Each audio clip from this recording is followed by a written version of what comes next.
Hey guys, welcome to the stream. Hope you guys are having a good evening, night. It's like midnight. Alright guys, so I wasn't gonna stream today. To be honest, I'm sure a lot of you were already well aware. I made it very vocally clear that I did not want to play Dark and Darker because Barb was ruining the game and it just wasn't really fun. And yeah, so a huge patch literally just dropped. We're talking, this is fresh, 30 minutes ago. A patch just dropped, and we're gonna have a patch discussion stream before I go to bed. Well, actually, I kind of like fell asleep for a little bit, so I'm actually pretty awake. Yeah, we're gonna do a patch discussion before, because the game's down anyway. We have the game open, but the game is not like up anymore. I'm pretty sure. So we can't, like, no one can play anyway. There's been some very, very big changes as well to, like, classes such as Sorcerer, too. So it is very, very worth talking about. So let me go ahead and pull up the patch notes real quick so we can go over this. Also, welcome, JWL. Hey, Professional. Hey, Matt. Hey, Smooth. Hey, Black. Welcome, welcome, welcome. Right, let's do it. I'll show you guys my screen here in 1 second.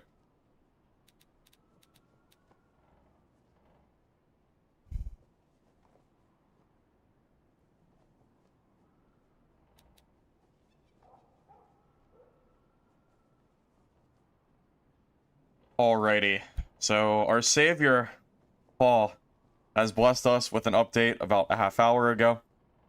Alright, so we will be deploying the hotfix starting at midnight, so the game is currently down. Technically speaking, if you have the game open, you can have it and you can just kind of sit there. I might use it to look at stats if I need to, just so we can look at like the pre-nerfed perks and skills if I don't like remember what they are. Regardless, we're gonna, if we can do it in time, that is, because we only have 40 minutes before it's gonna complete us out. And the game is gonna be down for 3 hours, so we are not gonna be playing Dark and Darker tonight. This is only gonna be patch discussion. So we'll start with like the boring stuff, quote unquote. We'll start with the bug fixes, since, I don't know, maybe there's something important in here that I'm not really sure of. So they fixed the crash for her weapon skill. Cool. It's always good to see crash fixes, I guess. Fixed an issue where players could lose items after a forced termination of reconnection with matchmaking not being completed. I have not had an issue this season where if I like left the game and then came back or whatever, I never had an issue where my stuff would be lost. I'm assuming that this was a issue for at least like a small portion of the community. So cool fix, I guess. Fix an issue in Goblin Caves where a wooden crate would spawn in an unintended location. Don't really care. Fix an issue where unintended terrain could appear. I'm just gonna spitball these if there's anything important. Fix an issue where minimap imp ritual room module could appear differ. Issue where duplicate potions could spawn. Don't care. Issue blue maelstrom rock could change visibility. Issue where players could move underwater without consuming oxygen. Issue where players could avoid attacks from Ghost King. Sub-bosses would drop low-level loot. Okay, well, that's actually a good change. I noticed this too. I don't know what was going on, but in Fire Deep, the elites, the loot that they were dropping was just such hot garbage. Honestly, Fire Deep's loot in general is not very good. So I'm kind of glad that this has been... It's like a small thing. It's not like a huge deal or anything. But I am glad to see that the loot has been buffed at least slightly. I'm guessing, I don't know if it was a bug or what, but yeah, any patch that we can get where Fire Deep is improved is great. Fix an issue where Fire Colossus would not target Sorcerer Summon creatures. Fix an issue where Fire Colossus could be defeated too easily using Sorcerer skills. I'm not aware of this, but I guess there was some kind of cheese strat for killing Fire Colossus, so there you go. Yeah, so in this, like, first block of text, the only thing that's really important that you should know, I would say, is probably, like, the sub-boss loot increase. And that's, like, still kind of whatever. Fix an issue where headshot damage bonus could exceed its maximum cap due to certain perks. That's a big one. That is a Barbarian bug fix / nerf. So if you're not aware, this is why I'm glad I have the game up. Because I don't know why they're not just specifying what it is. We all know what it is. We know what's broken. It's Barb. We all know. It's this damn frickin' perk. Was it, what's it called? Executioner? So Executioner was giving you 20% additional headshot damage, but it wasn't capping correctly. So your damage was just scaling way, way higher than it ever should have. This perk was actually broken. So I'm glad they fixed it. It's going to make a difference. Ranger was too. Wait, is that true? I didn't know Ranger was broken. I thought it was just Executioner. So Ranger had a way to go past it as well. How did they do it? Yeah, that's news to me. I had no idea. I only knew about the Barb one. Well, in my defense, Barb was the most egregious because everybody was running Bardish Barb, stacking headshot damage and one-shotting people. And that was with the help of the Executioner perk. So in my defense, there's a good reason for me to not have realized. Okay, so with Sharpshooter as well, since it's just headshot power, it also stacked behind it, or beyond it. Oh, really? Okay, so the problem was actually bigger than I thought. I thought it was a Barbarian specific issue. So there's an issue with Warlock, Ranger, and Barb. Okay. No, that's good to know. Okay. Yeah, I had no idea. That's news to me. Okay. Well, W changed then, that they fixed multiple classes, because clearly that was not intended. Going past the headshot cap. I just know in solos, Barbarians were running around with the Bardiche plus the headshot perk, and were just doing so much damage, they were basically one-shotting people. It was really, really stupid. So, I'm glad that's been nerfed. Anyways, sorry, I've been kind of neglecting chat. I was, like, busy reading. Hey, GF. Yeah, I wanted to do a quick late-night stream for the patch since it's such a big one. Hey, Grand Loco, welcome. Hey, Nick Nasty, I almost mixed up your name. I think that's on purpose. Hey, Love Froggies, welcome. And the meta is now Ranger, Wiz, Sorcerer, Rogue.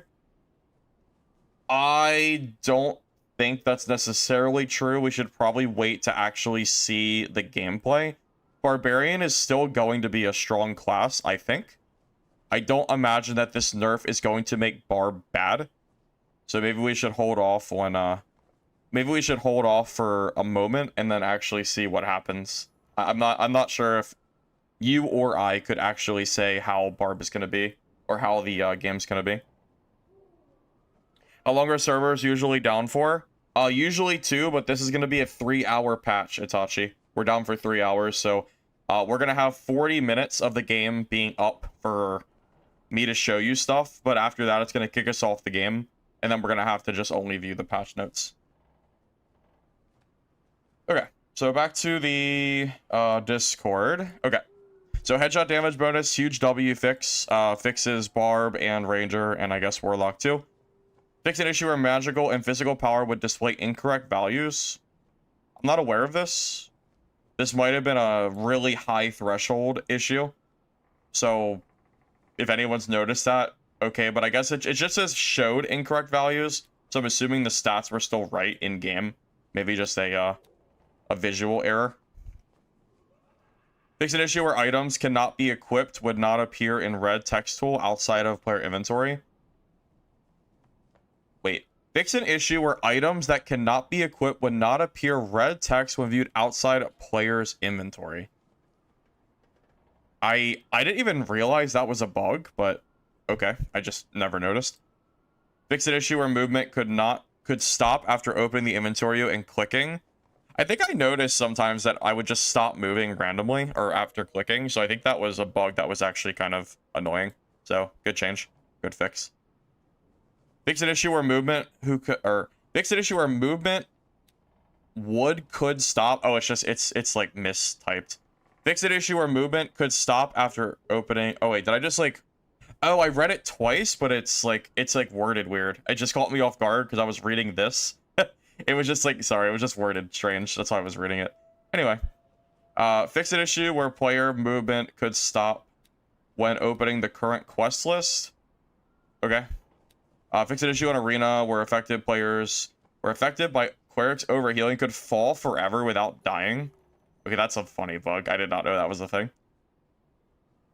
Arena issue where invisibility before entering the round could cause sound to not function. I'm not surprised that was a bug. We've had bugs like that on Goblin Caves in certain modules where the sound would be off, almost like you're in an invis spot. It's been fixed, but I knew some locations that were not correctly adjusted with sound. Fix an issue where repaired item icons in the Weaponsmith Forge appeared as armor. Okay, fix an issue where interactive button in the Goldsmith gem could differ. Issue where players could continuously purchase uncommon grade crystal balls. Was that like a problem? Wait, can you just buy infinite green balls? Oh god, was it like money glitch 2.0? Am I gonna get banned for showing this? Wait, was it an alchemist that said? Well, we'll regard this. I guess there was, I don't know. That's just kind of a funny little fix. That's just kind of funny. Anyway, it's fine. Alright, game is saved. You can't buy green balls infinitely. Fix an issue where item outlines could appear to jitter in the weapon screen. Fix an issue where selectable area. Okay, so most of this is just like whatever. Honestly, the biggest thing that matters in this block of text, it's really just this right here.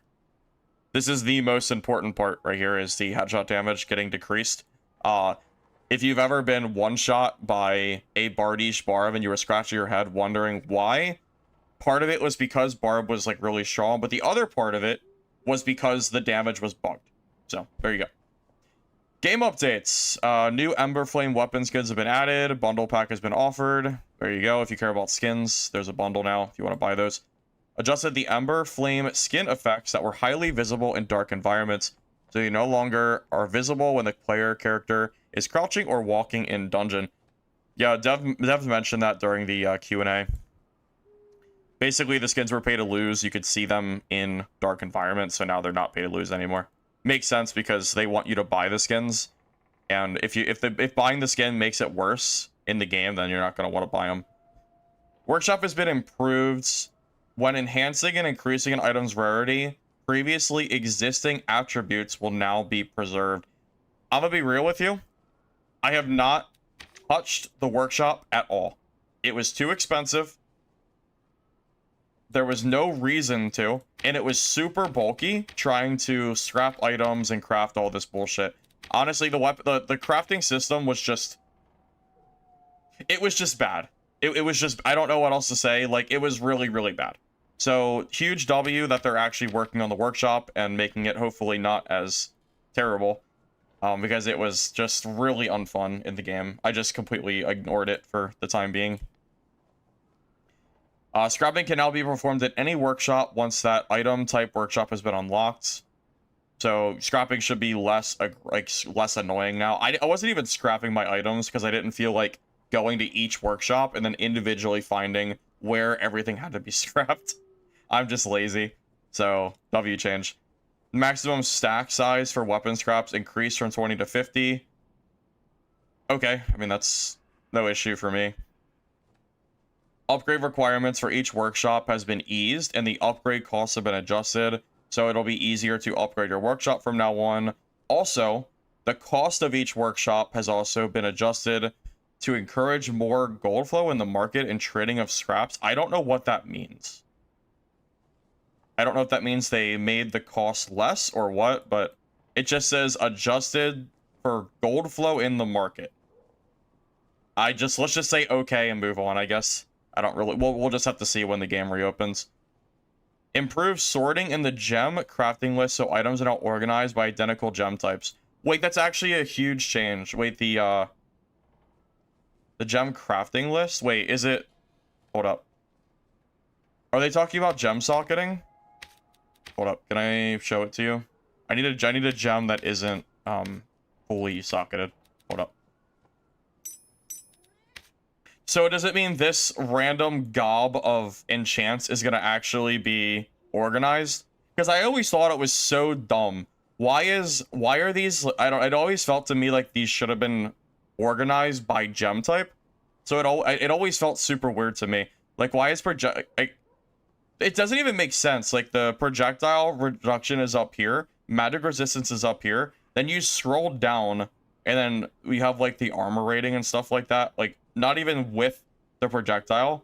So there was basically no rhyme or reason to the socketing at all. It was just random shit thrown in there, and they just called it a day, and they never looked at it again. Yeah, like look, MDR is down here, magic damage reduction is at the bottom, but magic resistance is at the top. In what universe did that ever make sense? In what world should that be at the bottom? Like, it literally made no sense. So yeah, thank you, Iron Mace, for making this more user friendly.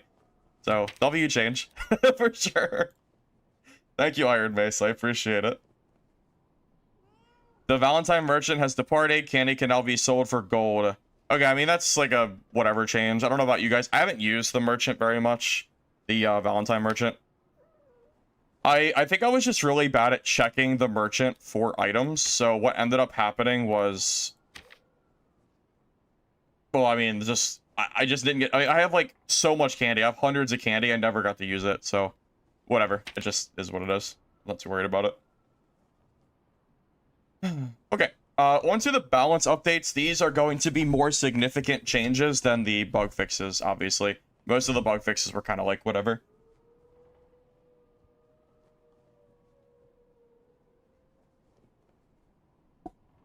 Why would you want to scrap items to craft a random item you might not use for your build? Oh, I don't really know. I've never used the workshop. It's not... I don't think I'm the target audience for workshop. Well, I don't know who the target audience is for workshop, because my understanding was the workshop was supposed to be a new player-friendly way to build gear for yourself. Instead, it became a super late-game gold sink for only super sweats, but I don't think the workshop was that useful for them either. So I feel like the workshop was like in like this weird spot where it wasn't useful to anybody except for gamblers that like doing the slot machine at the casino, because you could use it for uniques.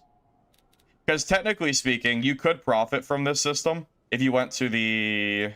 I mean, it doesn't really matter where it is, but if you went to craft uniques and you hit like a super good unique with weapon damage or something, you could make profit. But the amount of investment you had to do to get to that point was a huge investment, and you weren't guaranteed to make profit anyway. So I don't know, besides that, what reason the workshop is to even exist. So.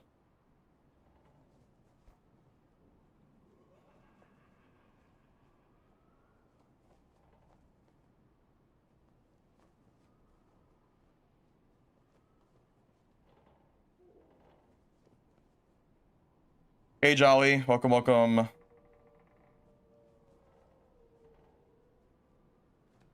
You and the gang are having a movie night to my stream? Is that real? Do you have me on the big screen? That's kind of insane, but sure, man. I'm gonna ignore your last comment. Just pretend like you didn't say that. Anyway, hey, you can't... I look like a 10 elixir? I don't know what that means. I'm just gonna take that as a compliment and move on. You think Sorcerer is gonna be OP now? Yeah, we'll have to take a look. We'll have to take a look at that. Oh, we got 20 minutes until we get kicked out of the game, by the way. Just putting that out there. Okay. Balance updates. The default interaction time for opening the stairs has been increased from 3 to 5 seconds, and the collision volume to enter stairs has been moved. Fun fact, if this change had happened weeks ago, I would have killed a Bloodthirst Barbarian. There was a Bloodthirst Barb that was running away from me using the down portal, but he opened it so fast that I wasn't able to kill him, and he went down below into red and was able to reset with his Bloodthirst. If this change had happened earlier, I would be one Bloodthirst richer. But he got to open the door, so unlucky. Session duration for Session duration for Goblin Caves and Ruins has been increased from 15 to 16 minutes. I mean, like, that's cool. I'm gonna be real, I was kind of hoping to be a little longer. When I heard them talking about increasing the duration of the match timer, like to make room for double bossing, I was kind of thinking like maybe 3 minutes to 5 minutes extra at least, like 15 to 18, 15 to 20. This is not really going to do anything. That's like, that's really not much. Yeah, I still have the Bloodthirst kit. Yeah, I have not lost it. It's because I haven't used it in a while. As soon as they changed the Fire Colossus, I stopped farming it. I just haven't used it. Yeah, if they had made it 18 to 20 minutes, I would be excited because we haven't had the Goblin Cave's duration increase in a long time. But to go to only 16, that doesn't really do much, so unlucky, I guess. The difficulty of Banshee has been reduced, and it now guarantees the drop of magical weapons, so there you go. I did hear they were going to nerf Banshee, so I don't know what they did to it, but maybe you'll see more people farming it now. Difficulty of Fire Colossus has been slightly increased. Okay, I must be out of the loop here. Help me if I'm misunderstanding. The only class that's able to kill Fire Colossus easily is Warlock, Halberd, Shadow Touch. Most other classes have at least a somewhat hard time killing Colossus, unless I'm mistaken. So I'm not really sure why it's being buffed when, like, if I want to kill Fire Colossus as like a rogue, am I even able to do that right now in solos? Is that even possible? Because I feel like what they're doing here is they're buffing it for duos and trios. What they should be doing is they should be making boss HP or bossing affected by which mode you're in, solos, duos, or trios, because it's something they should have done years ago. Because it's clear to me that like certain classes for solo are never killing the Colossus. How the hell is a rogue killing Fire Colossus solo? I don't even know. I don't even know if they can. If it's possible, someone is more than happy to tell me I'm wrong. But I feel like this is being gated by the class that you play. So that's kind of annoying a little bit, to be honest. Greatly increase the default gear provided by Squire. The Squire will not provide all eligible... Wait. Increase the default gear by Squire. The Squire will not provide all eligible poor grade base gear from beginning. The affinity required to unlock common has been reduced. Okay, so more Squire gear. That's good for normals. In the Goblin Merchant quest, Cockatrice's Lucky Feather could previously only be submitted as looted. It can now be submitted as handled. This is like a change that doesn't really matter in the grand scheme of things, but this does matter for one reason. It matters because it shows that Iron Mace is planning to full send into Marketplace for looted items. Does that make sense? So, like, some people were wondering if they were going to keep Marketplace quest items in the future. And I would say, why would Iron Mace make this change if they weren't planning to make the quests permanently a Marketplace thing? So, that's actually an important change, even though, like, the change doesn't matter, because it shows us the direction that Iron Mace is going.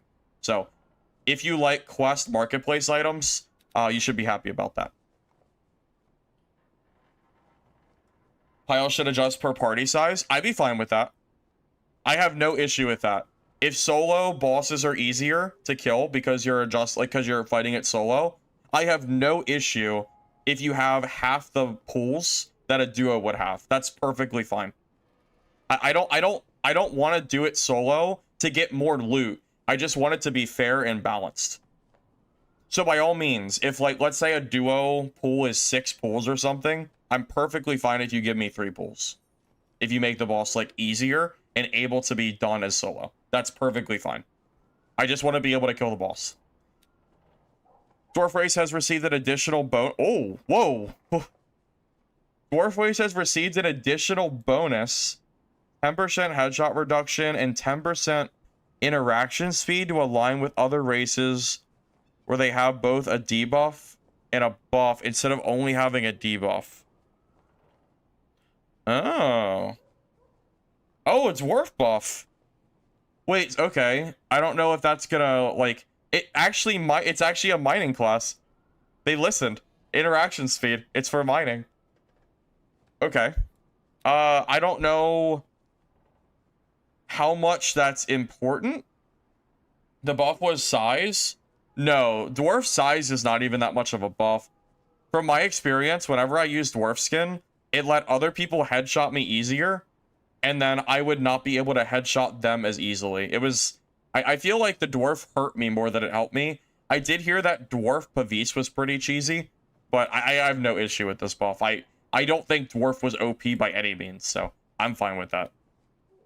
Faustian Bargain, cooldown for Centipede has been reduced. Action speed has been reduced. Okay, I mean, if you play normals and do Faustian Bargain, there you go. I didn't even know that this was... I kind of, like, forget that Faustian Bargain's even in the game, so... you know, there you go. Alright, we're gonna get into the more important changes now. These are the class changes, and they're pretty big ones. Secret sling buff? Yeah, I know, I saw that. I was saving that for later. It was gonna be a surprise. You know what's funny? It's a sling buff that I suggested on stream yesterday. It's exactly what I suggested, but it got a little bit more buff than I thought. Funny enough. Okay, so Sorcerer got a massive buff. Spell Merge no longer exists. It's a base ability. So this perk here, before the game shuts me down. Where's my Sorcerer at?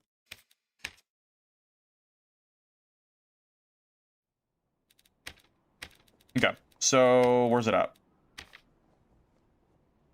So Spell Merge, when using bare hands, you combine your spells to cast a new one. You know, it's what it sounds like, it's the merging spells. You don't need this anymore, which means that Sorcerer gains +1 perk. So you could kind of look at it as Sorcerers are going to have 5 perks now. It's how it's going to feel in the early stages where you're kind of moving through and adjusting to the change. But that is a big buff for Sorcerer. Getting an additional spell or a perk slot, that is a big deal. So Sorcerers are going to be stronger unless the other nerfs or unless the other changes were nerfs. But just that alone is like very good. Honestly, maybe this can be the start to passive skills or passive perks for every class. Because there are certain things for classes that feel like they're required to play the class. Like you have to use them. So I would not mind if every single class got a passive, quote unquote, that would allow you to just, like, for example, you know what I would like to see? A rogue passive.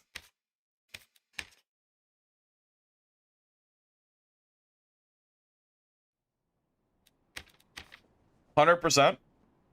Traps and locks should be a passive. There is no rogue in the world that is running traps and locks in HR geared combat. Or like HR in general, unless you're like ratting, going for lock chest. It isn't like that great. It's nice to be able to open stuff without lockpicks, but lockpicks aren't that expensive. So what are you really saving? You're saving like 70 gold a chest. It's basically nothing. It's nothing. So really, I would argue that there is no downside to letting rogues open every chest for free because it just makes sense for the class. It doesn't affect PvP. It doesn't affect HR. HR, you know, just PvP HR. So who cares? Just let them open traps. Or let them open chests, I mean. And then the added benefit of like seeing the traps around the map, cool. Show it to them. Who cares? Just let them see it. It's not that big of a deal. So I would love to see a passive. I would love to see passives added to the game for small things that make sense for each class.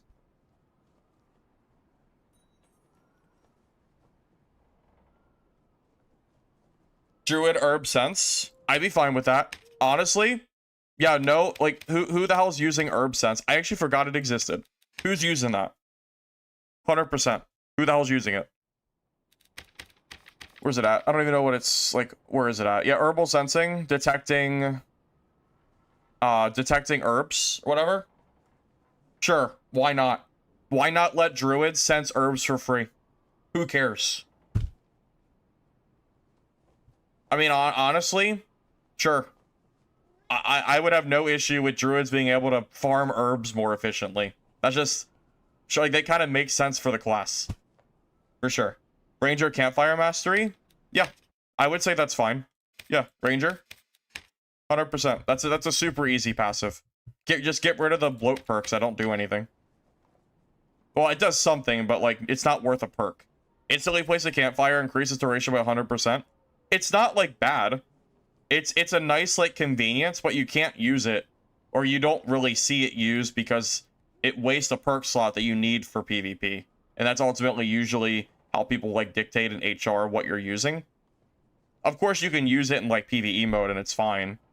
But I would see there's literally no issue with having this as a passive. There's no problem with it, so I'd be cool with that.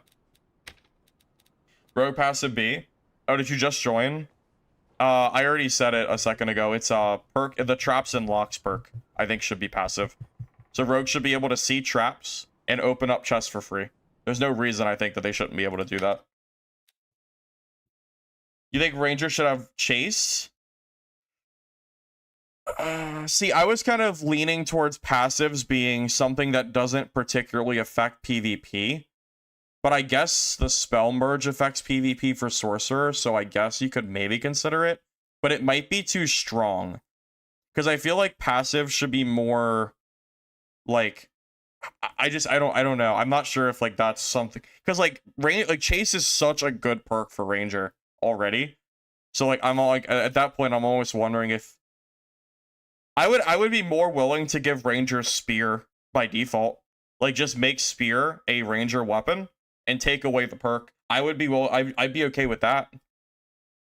I don't think there's any reason for a class to have to use a perk for a single weapon that doesn't give you any benefit. I'd be willing to, like, meet you in the middle. I think Chase is too strong to give you for free, but I think Spear could easily be a Ranger weapon. Well, like, it's funny, because Spear, you don't even look at it as really a passive, but, like, it kind of is. Spear forever has been only Fighter and Druid, or I guess only Fighter, and they added it to Druid. I don't see any reason a class should have to spend a perk space for the ability to equip one single weapon. Fighters get a perk to equip every weapon in the game. Every weapon. So why does Ranger need a perk for one specific weapon? It doesn't really fit. Wizard gets Meditate when they sit as a passive. That would make Wizard so much more fun to play, and it would make the spell nerf a little bit less bad since you could actually get your spells back without wasting a skill slot. I'd be fine with that. Wizard Meditate passive would actually be the most, like, fun Wizard change of all time. You would just have to make sure you balance Wizard to make sure it's not too egregious. But 100%, I would love that. I would love that a lot. Okay, let's go back to the Discord changes real quick. I think they're gonna kick me off the game in 4 minutes, by the way. But yeah, what would Barb's passive be before I move back to that? What would you guys want for Barb? Spear Proficiency used to give a buff. Spear Proficiency used to give 10 Fizz power, I think. Then they nerfed it down to 7 Fizz power, and then they took it away completely. Crush Robust. Robust is too strong. No, you do not give a class 10% free HP. Like, Robust is, I think, too good. I agree with Twitch chat. I think you take Crush. Crush is completely useless in Inferno. That's a good thought too. But honestly, I feel like Crush.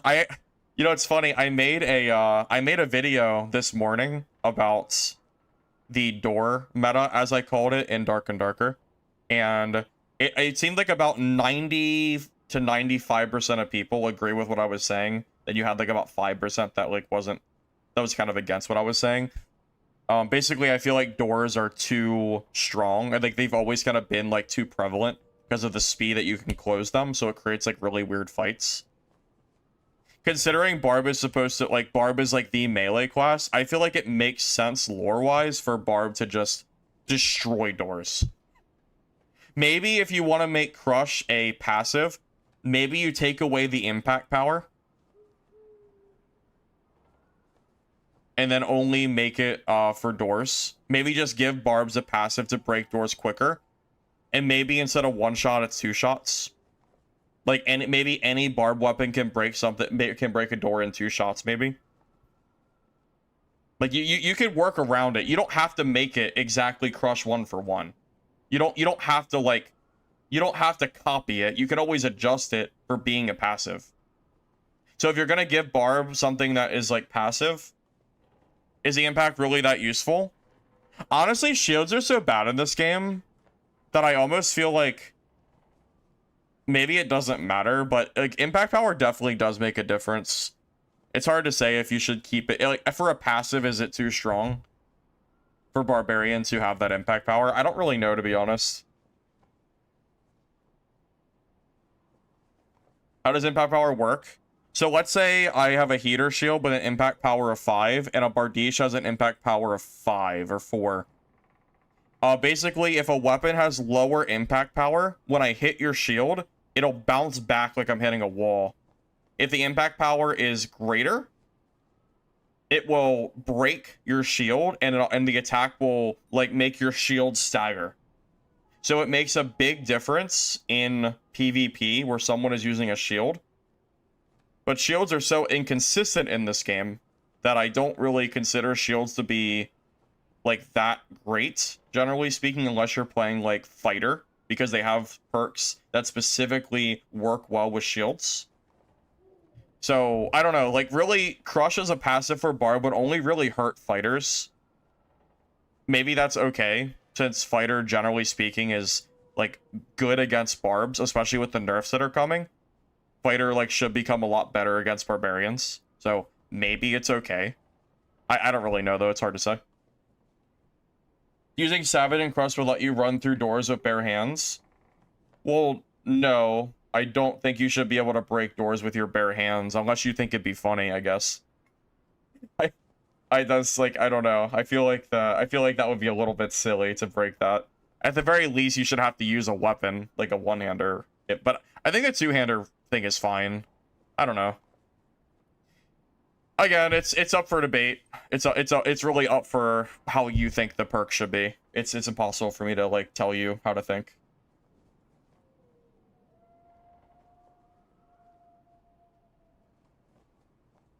Buckler is incredibly consistent if you're good. I will say there are bards who use Buckler, and it is pretty scary to fight them. But then sometimes those good Buckler players, I feel like you hit through their shield and they just die because like the netcode is kind of wonky with them, you know? But you're right, they can be pretty scary. Or good. Works against parries too? I think it does, yeah, I'm pretty sure. Yeah, no, it definitely does. Having a higher impact power makes parrying easier, so it's harder to parry daggers. So, it's actually a nerf for parries, funny enough. Okay, next note. Updated this default perk on character creation spell merge to mana flow. The default perk on character creation. Okay, so just whatever they give you by default, that's fine. Not like an important change, really. Mud shield size increased by 10% and increased, so Mud shield has been buffed. I don't even know what Mud shield is, to be real with you. I've never used Mud shield. I don't know how long I have before it kicks me out of the game, but I just want to know what it is. I don't know what Mud shield does. Is it a merge or is it base? Creates a mud shield blocking all damage. I honestly don't know if I've ever I don't know if I've ever seen it used. I guess I have and I just didn't notice. I don't, do people use mud shield? Because I don't really recall ever fighting against it. Usually sorcerers I feel like are just spamming bolts at me. It's not popular. Okay. That kind of makes sense, because it feels like to me like I don't really ever fight mud shield. Sparky used to use it. Yeah, but Sparky quit, didn't he? I don't think Sparky plays Dark and Darker anymore. I think he made a video saying that he quit the game. Although, I guess I also made a video saying I quit the game. But I quit the game because they removed solos from the game. I quit for a good reason. And they brought it back, so I came back. Well, and I came back for Paul. But, yeah, it's kind of a different story. Alright, Glaciate now deals additional ice-matic damage, so I guess Glaciate's buffed. Stone Skin damage bonus increased to 10%. I'm so... No! Damn. I was enjoying being able to use the game to look at the perks, or look at the buffs. I knew it was coming. Oh well, it's fine. Alright, so Stone Skin has been increased to 10%, so it got buffed. Lightning Bolt damage increased to 7, so it got a buff. Flame Strike reduced. Honestly, I'm kind of glad Flame Strike got reduced a little bit. I feel like that was a super meta spell. I'm fine with that. I'm perfectly happy, by the way, with them buffing lesser used spells and nerfing the more meta ones. I think that is good for balance. It's something that I want them to do for every class. Like, even Barb has certain perks and skills that are garbage. Like the grapple. I don't think I've seen a Barb grapple me in weeks. No one uses it. I would love to see the unused shit get buffed so it's useful again, or so it's useful at all. Because it is a little bit boring having a class that has 15 perks or something, and then only 5 of them are viable because all of the other ones are so bad. So that's kind of cool. Fire Orb damage has been increased to 30, and its exposure radius has been reduced to match its visual effects. There you go. Small buff. Well, a pretty big buff, actually. 20 out of 30 is a pretty big deal. Although, I don't really know Wizard. I don't really know Sorcerer spells, so it's hard for me to comment on Sorcerer changes.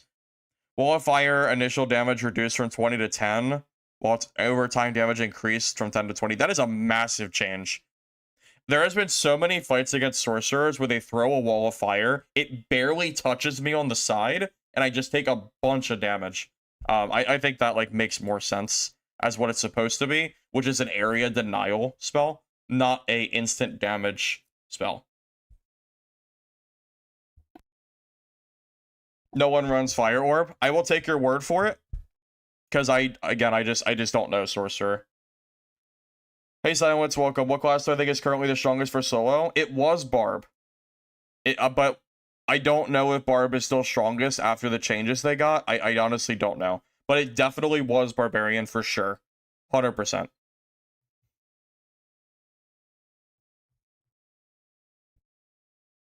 Sparky because the community was toxic? I mean, this might be a hot take. Like, I have nothing against Sparky at all, so this isn't like a nod to him or anything. This is more just like a streamer thing in general. Every game community is going to have toxic people in it. Every single game, as a streamer, you are going to have toxic people. It doesn't really matter where you go. You're always going to have that crowd. I mean, I see toxic people. I've seen toxic people in chat and comments and all that other stuff in every game I've played on stream. Dungeonborn, Midnight Walkers, Legacy, Dungeon Stalkers. I know a lot of these games are dead, but regardless, I'm just naming games. Dark and Darker, even Naquan, or like the other games. Like, there's always toxic people. It doesn't matter what you play. So I don't really know if a reason to quit a game is because I don't know. I just don't really understand that. But again, this isn't like a stream to like shit talk or anything. I'm not, because I'm not. I'm just like, I just don't really understand from a streaming perspective. From my experience, you always have to deal with toxicity. It doesn't matter where you go. You know, that's all.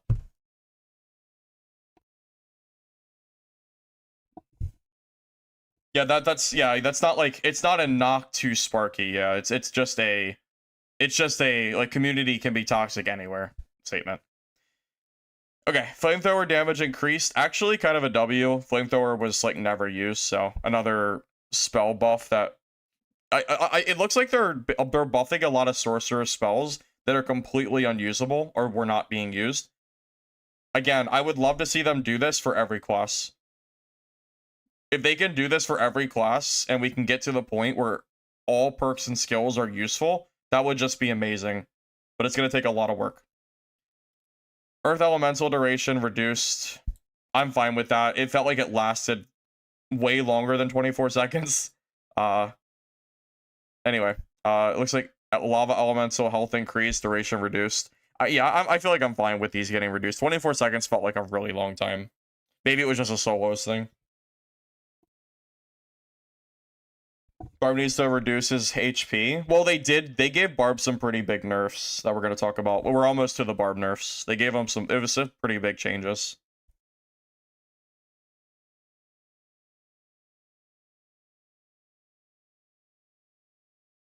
You know, I will tell you, from a Dark and Darker streamer perspective, this game wears you down sometimes. Dark and Darker has been through some really shit development cycles where the game felt like it was being actively ruined by the lead developer.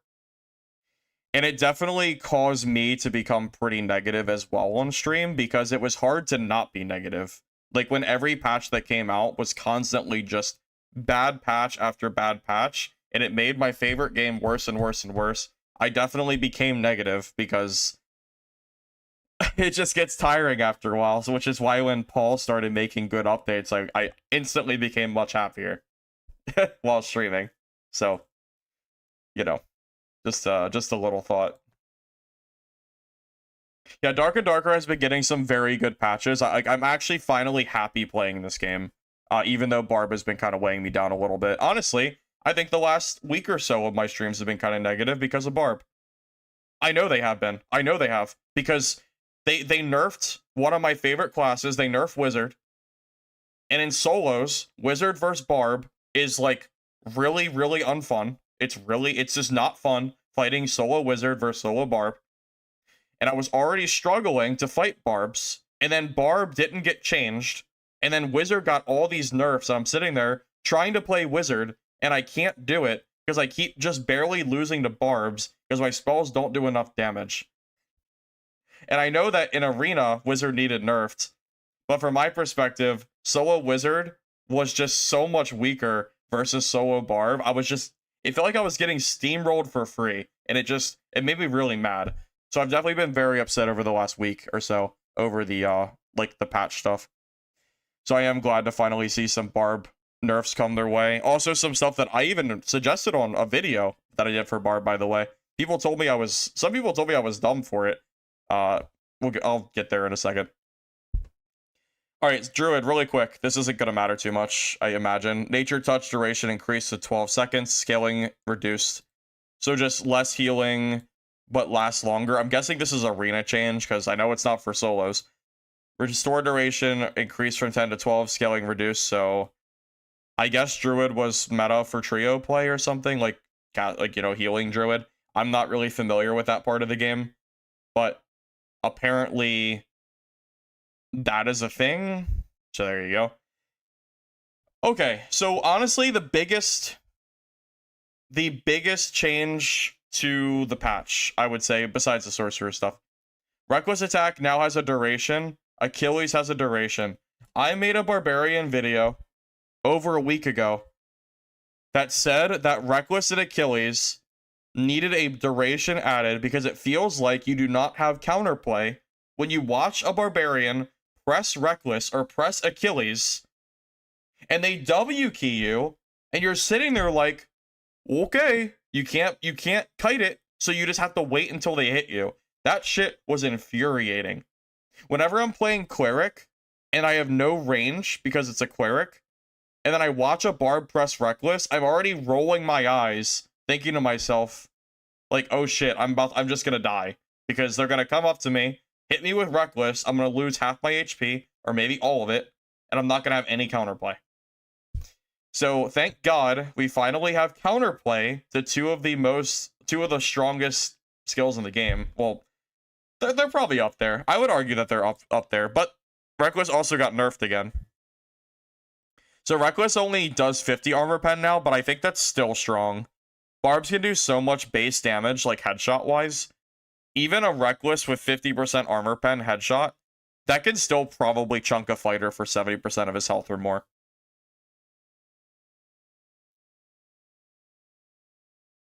Why didn't they do the same for rogues? They should do the same for rogues. I've been saying they should do that for rogues for a while now. I don't think, but that's not a rogue issue though. Every ability should have a timer. All of them should. It's not, this isn't like a nerf rogue topic. It's a, every perk and every skill in the game should have a duration. It doesn't make sense to have no counterplay and for something to last forever. So don't like misconstrue what I'm saying to think, does me saying that they should nerf rogue. What I'm really saying is that all skills should have duration, just like Reckless and Achilles now have. All of them should, I think. This is probably the biggest change also, besides the duration change. Berserker damage reduced from 3 to 2 per 10% health. So Barbarians will no longer gain 30% damage at low HP and possibly one-shot you. They'll do 20%. I still think 20% damage is very strong. I think it's extremely good. I still think Berserker is going to see play, but I think it is more balanced at 2%. I think that is a good change. No one here could convince me that Berserker was okay at 3% damage attack. It was not okay. It was too much. Hitting a Barbarian, them losing HP, and then letting them gain additional damage against you to possibly one-shot you was super, super obnoxious. It's live? You're lying. You're literally lying. It's not live. It's down for 3 hours. Unless it went up without an update, because it would be here. No, it's down for 3 hours. Yeah, we're probably not playing the game tonight. I'm not gonna it's gonna be 3 a.m. for me when the game comes up. It's gonna be too late. This is more of a patch discussion. Is it really live? It shouldn't be. I feel like you're baiting me. There would be, dude. How is it live? There's no way. I mean, it's literally gonna go down for 3 hours. How is that even? Anyway, well, I still haven't finished the patch notes. Okay, so damage reduced. I think that's a good thing. Warcry cooldown increased. Warcry is pretty. I think Warcry was like pretty strong. The duration with lungs was basically infinite loop, so I think that is fine. It's definitely not. I know I'm being baited for sure. There ain't no way. Okay, so Rage got nerfed too, or is this a nerf or is it a buff? I actually don't know. This could be a buff for geared HR kits, and I'll explain that in a second of why I think it could be a buff. So strength reduced from 50 to 10, that is clearly a nerf. 5% damage is not small. Physical reduction penalty reduced from 15 to 5. So you're gaining 10% PDR, but you don't get vigor anymore. So I'm going to explain why this could be a buff for endgame Barbarian builds that are running PDR stacking. I've seen Barbs run 65% PDR, okay? At 65 PDR, it is better to have the extra 10% PDR on your kit because of how PDR scales. The difference between 50% PDR and 60% PDR is about 2/3 of your health pool. If you have 100 HP, that is about 66 total HP bonus by not having that PDR reduced. Granted, that doesn't include armor pen abilities, but baseline, that is true. So right now, for a geared Barbarian, this is better for Barb that is stacking PDR, because now Barbs can scale and stack PDR without ruining your armor rating. The lack of vigor, even though you're not getting so what is that going to be, like 15 to 20 vigor or like health or something? That amount of HP is not nearly as much as the PDR would benefit you in an endgame kit. For early game, for like mid Barb, it's a nerf. For Barbs that are not like full stacking PDR and don't care about the, like, just want the stats, it is a nerf. But for geared Barb, in like the absolute highest end at super high armor rating, I would argue that this is technically a slight buff. That is true, actually. That is true. It's a buff versus physical classes at the highest end, but it's a nerf to casters. That is true. Because casters don't care about the PDR, but they do care about the vigor and the strength. So that is very, very true. So against Wizard, Rage is worse. Against Fighters and Barbs, Rage is better. So it's like a nerf, but it's also kind of a buff. It's kind of both. Yeah, like, so everything here, so all of this is a nerf, and then Rage is like kind of a nerf, and then it's kind of a buff. It's impossible. It's really up for interpretation. I think you're right either way. You could call it a buff, you call it a nerf, whatever you want to call it. It's hard to say, honestly. It's really hard to say. I mean, I would argue it's probably more of a nerf than a buff, because most Barbarians would rather have the strength and vigor. It's only a buff for a very specific build in High Roller. So I'll just say it's more of a buff. I would just say it's more of a nerf. Leave it at that. Sling damage increased by 5. I mentioned on stream yesterday that if Sling got I swear I said this. I have to find the clip. I said if Sling got a damage increase by 5, I might consider finally using it. Maybe. But they also made the movement speed penalty better. So it's not as slow. Maybe with the extra 5 damage, the Sling can finally see some use. You know the Sling is bad when it's getting like a 20% damage increase. And you're sitting here wondering, I wonder if the Sling's going to be even usable now. Because the Sling was that bad. I'm already running Sling. On my Cleric, I got a Sling kill on stream the other day, or yesterday, or the day before, or whatever. Whenever I was playing Cleric, I got a Sling kill. So, there you go. Flame's Mace damage increased by 1. Flame's Mace has been really bad for a long time. It just gets outshined by Morningstar. 1 damage is not going to save it. I will still use Morningstar. But, there you go. Felling Axe increased by 2. Felling Axe also, I think, has been really outshined by other weapons. I don't think 2 damage is going to save it. So I probably will still not use this weapon. Leviathan wave hit range has been increased to better amount. Oh, increased? Oh, so Leviathan got buffed? Okay. The Hound Skull got buffed? This is the meta. Dude, where is Zell? Yo, dude, me and Zell had a long conversation about Hound Skull. Hound Skull is like the best. It's the best helmet in the game. I use it for Cleric because it's so good. Like when I run like Speed Cleric, I run Hound Skull because the damage reduction stat is so insane. They buffed it, and they reduced the magic penalty. It's just better.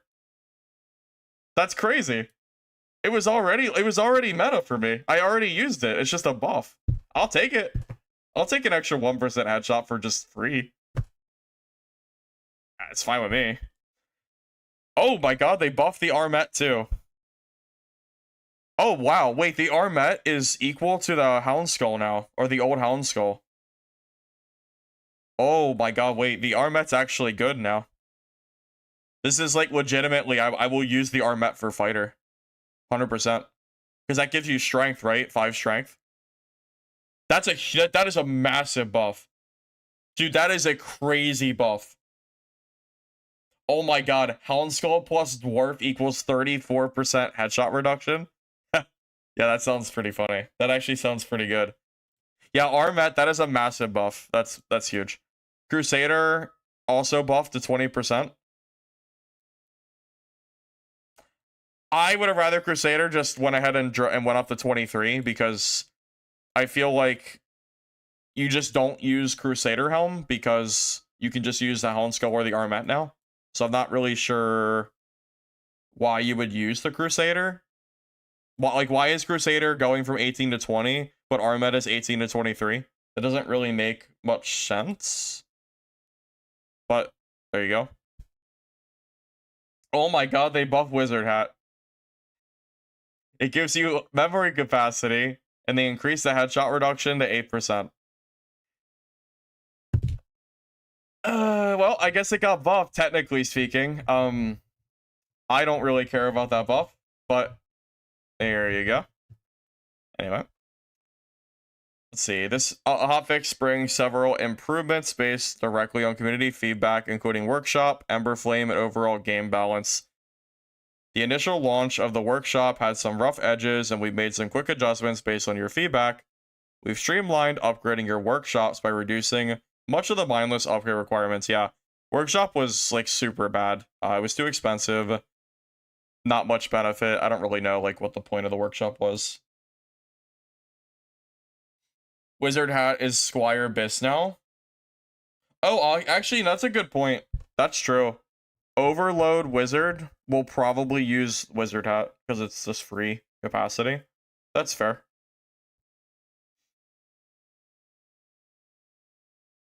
No, you're right. Yeah, Arcane Hood was just better than Wizard Hat. You're 100% right on that.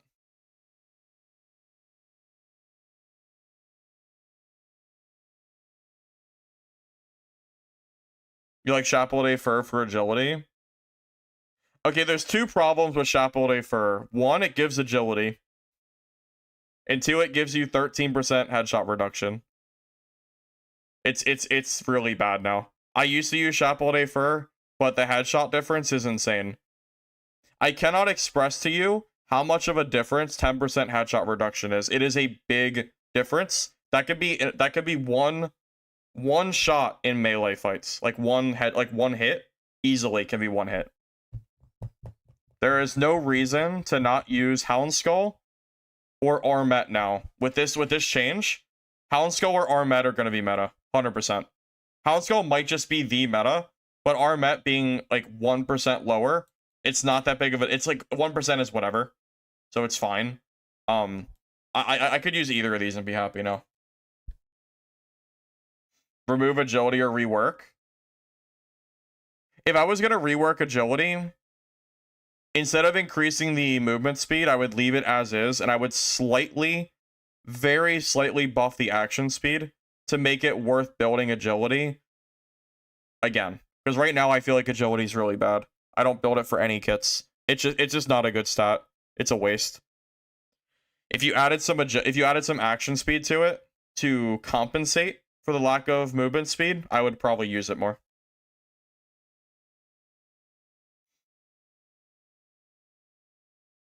You disagree? So you just want agility to beat shit? I don't really understand. Like, what do you want? Because agility is not good anymore. It's not good. I never build it. None of my kits build agility. I just don't understand. Like, what, like, do you just... Dexterity and vigor and strength are literally better than agility. They're just better stats. 1 for 1, you always take strength and dex and vigor over agility. So even if agility might have like a slight benefit to your kit, it is still by far weaker than all 3 of the other core main stats.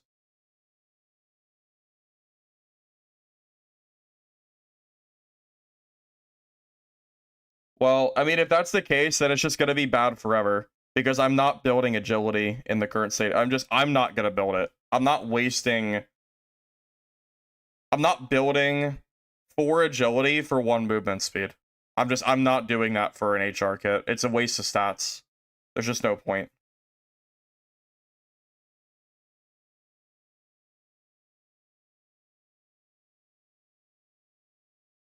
I mean, I'm just telling you straight up, like, if you don't want agility buffed,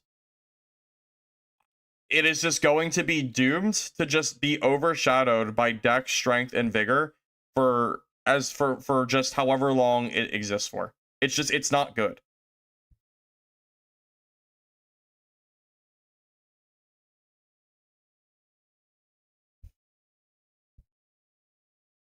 How much agility is worth like 1 strength, do you think? Because so strength gives you 1% damage and it gives you a slight amount of HP.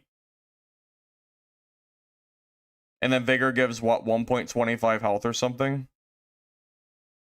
I wonder what the conversion rate would be. Maybe 2 for 1. Like 2 agility might be equal to 1 for another stat. Like, would I take 3 vigor or would I take 6 agility? I would take 3 vigor.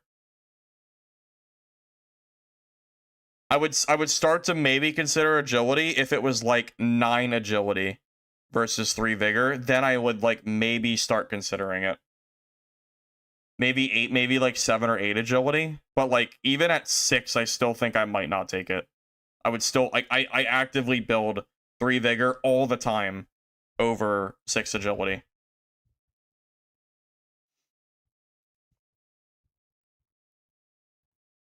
I don't know, man. I just feel like agility's not very good. That's really all I can say. We've also made it easier to scrap your items by allowing you to scrap any workshop. Oh, yeah, well, yeah, that's just a good change. Workshops were just very clunky and bad. So, any benefit, any, like, good changes to workshop is welcomed. Maximum count for scraps increased to 50. We've started to work to better differentiate the various services at the workshops. The workshop enhanced service has been improved, so it no longer rerolls all the modifiers. Someone might have to inform me, because I've never workshopped in this game before. How did workshop work before? So let's say I wanted to enhance an item. Let's say I have a purple piece of gear, and it has 3 vigor on it. Before this update, was I able to keep the 3 vigor and re-roll the other stats? Or was the 3 vigor re-rolled along with the workshop?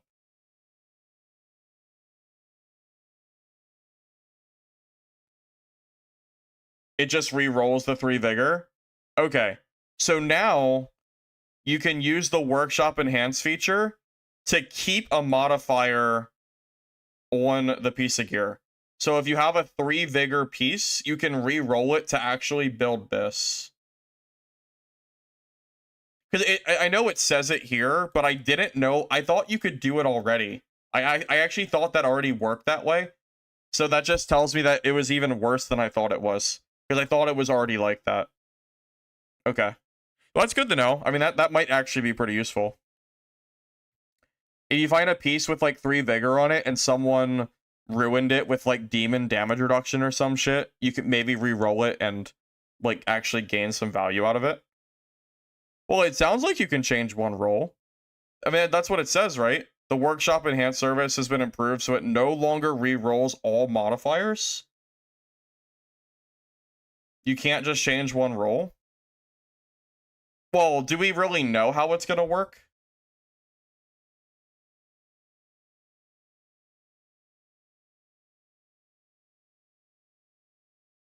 I don't know. I'm kind of confused. I don't.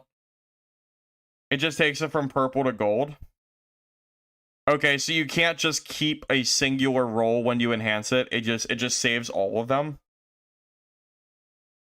I mean, technically this is all just guesswork, right? Technically, maybe it does work that way. You're probably right though. Knowing how Iron Mace's coding works, it's very unlikely they let you keep only 1 roll. You're probably right. Even though we don't have like direct confirmation, it's very likely that you're right there.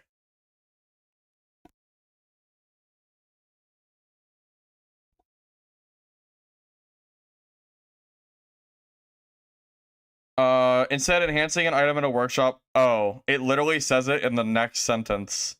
If only there was a way we could know on stream how it works. If only I kept reading. Instead, enhancing an item in a workshop adds a new modifier while maintaining the previous attributes. Enhancing an item from legendary to unique. Oh. Enhancing an item from legendary to unique randomly selects a modifier from the attached pool. Wait, that's gonna be a gambler's wet dream. Dude, the slot machine players are just ready. Are ready for their unique crafting. It's literally a slot machine. You got weapon damage, action speed, fizz power, fizz damage bonus, or something like that. And then you upgrade it to unique. That's actually crazy. That's actually huge. No, I'm not joking. This could give you some crazy money. Because if you roll the weapon damage and you get a super high, let's go gambling. Is that a reference to I own the game. What's it called? Where is it? Clover Pit? I played that for 9 hours. I got some play out of it. That was fun. I mean, I'm a gambling man, so I might consider doing that. Oh man, are my legendary pieces of gear gonna become more expensive now? Yeah, they might be. Oh my god, wait, gem costs might go up too. Oh my god, I should have bought legendary gems while the server was still up. I swear, I'm telling you, I bet you legendary gems go up in price. If the workshop is a lot cheaper to upgrade, 100% they might go up in price. Like, I'm talking like rubies and sapphires. Those are going to be even more expensive. Guaranteed. If this becomes a really, like, viable system. Oh my god, unique gems might also increase too. Yeah, uniques might just go up in price too.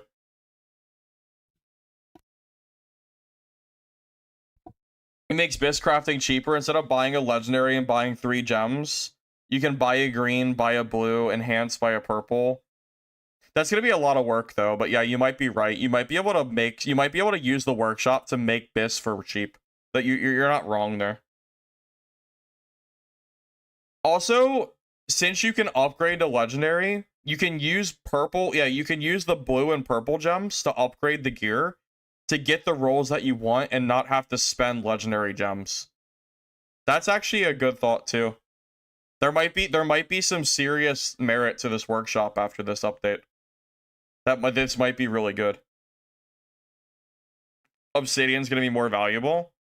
Dang, I guess you're right. Yeah, I think you're right. They probably will be.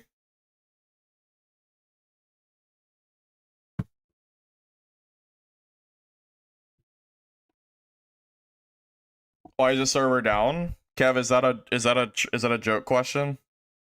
Read the title of the stream and you tell me why the server's down. I'll give you one guess. One guess. I bet you got it. You have stacks, dude. I have a whole stash tab of gems on one of my alts. So I have a lot of them. You feel like the market cost is too competitive for workshop? It might be. It depends on the cost of scrap. That's gonna be what it comes down to.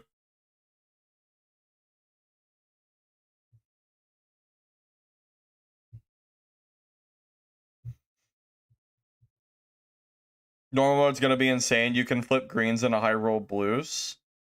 I mean that's more of a thing. That's more of a moneymaker for casual players, though, isn't it? Because like high roller sweats are not really gonna be in normals, like me.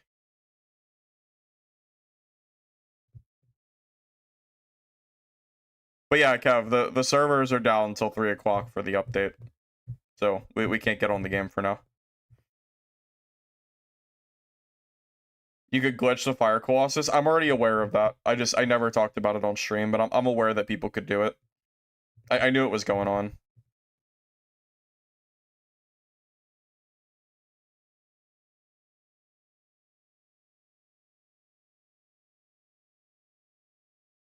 Almost everything you do costs thousands of gold with scrap. Yeah, but it might. Well, I would assume it might change with the update, though. I don't really know what I don't know what the cost is going to end up being. I'm surprised that these updates are getting clown emojis. I think this update overall was pretty good. What about this update deserves clown emojis? I feel like everything here is like pretty solid. It's at 120. No, it's at 3 hours. It never said 120 minutes. It says 3 hours right here. I don't know where you saw 120 minutes, but yeah, we're down for a bit.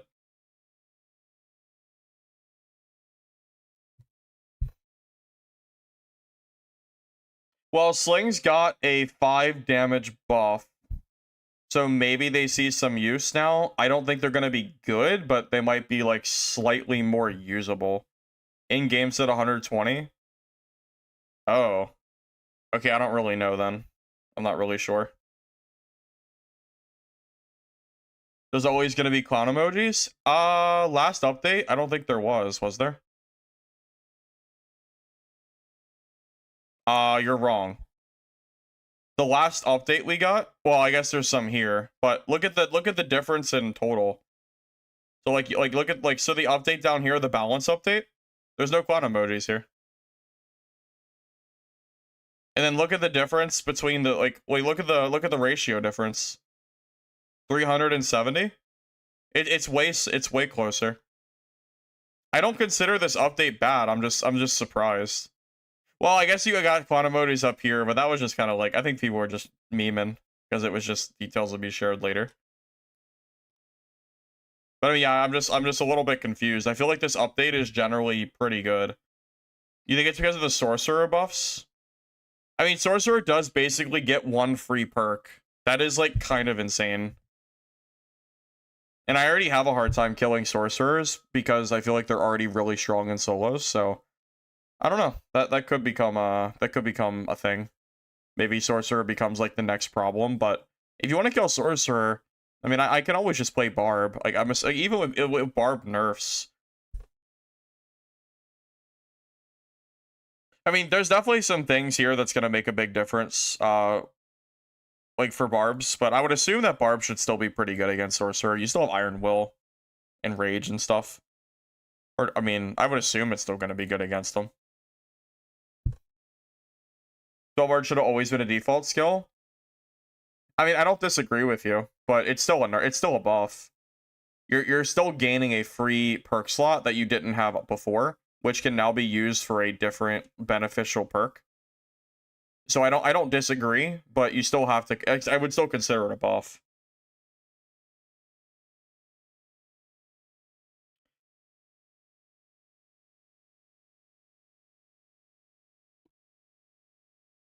Vigor from Rage is gonna hurt. Yes and no. It hurts against casters, but it's better against physical classes because of how PDR scales. So, Rage is almost more like a pseudo sprint now than anything else. Naquan doesn't. Dude, is Naquan gonna be the new Dungeon Born? Every time I stream now, I see someone ask about Naquan or talk about Naquan. Every stream we talk about Naquan in here. Is that the new DV? Have we all finally moved on from that game and now we can move on to the next one? It is kind of funny. Slayer, fighter, basic action speed, 23%, weapon damage with 7. Bard is 16% action. I don't really think Slayer fighter is OP though. Slayer fighter in HR, I actually don't think is OP at all. I think it scales really well in normals, but I don't think it's in like high gear. I think there's better classes. It can work. You can play Slayer fighter in HR, but from my experience, it feels like a worse. Well, Barb did just get nerfed. It felt like Slayer fighter was a worse version of Barb and a worse version of Ranger put together in like this weird build that didn't actually feel like that great. Because I feel like I lost the bow fights to Rangers and I lost the melee fights to Barb, so I didn't really like know like exactly what I was doing with Slayer fighter. I mean, you could get kills with it. It's not like it's garbage tier, but it definitely didn't feel that great to me. I'm not sure what chest prices are. I can't log in the game, so I can't check. What game, Naquan? Silence. It's the game that I played on stream last week or a few days ago or whatever. I guess it has been about a week now. It's the zombie extraction game. Honestly, I would, with Nexon behind it being such a big company, Naquan could become one of the bigger extraction games if the launch is handled well and the game gets good updates. It could happen. It really could.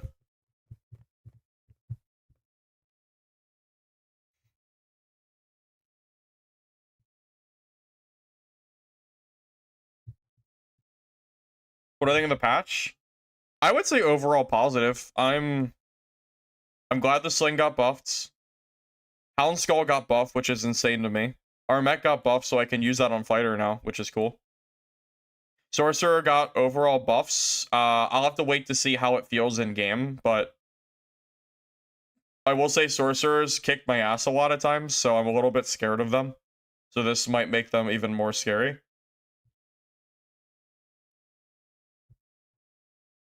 But the Barb nerfs are a big W. I'm very happy that Barb got nerfed. It's been... The Reckless Attack and Achilles Strike having a duration is just overall very positive for the game. It's going to make it feel like I have counterplay now. If I see a Barb run at me with Reckless, I can now bait it out, which is great. Very happy to see that. Berserker also was very stupid. I'm very glad that that got toned down a little bit.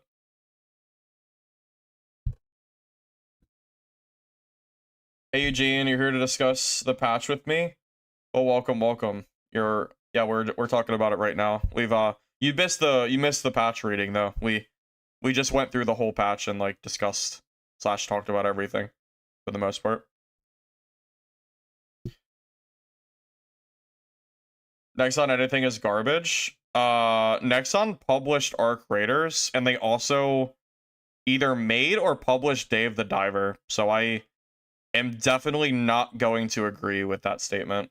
I mean, I don't like think Nexon is like a great company, but to say that anything they make is garbage, I think is a bit of an... It's just not really true.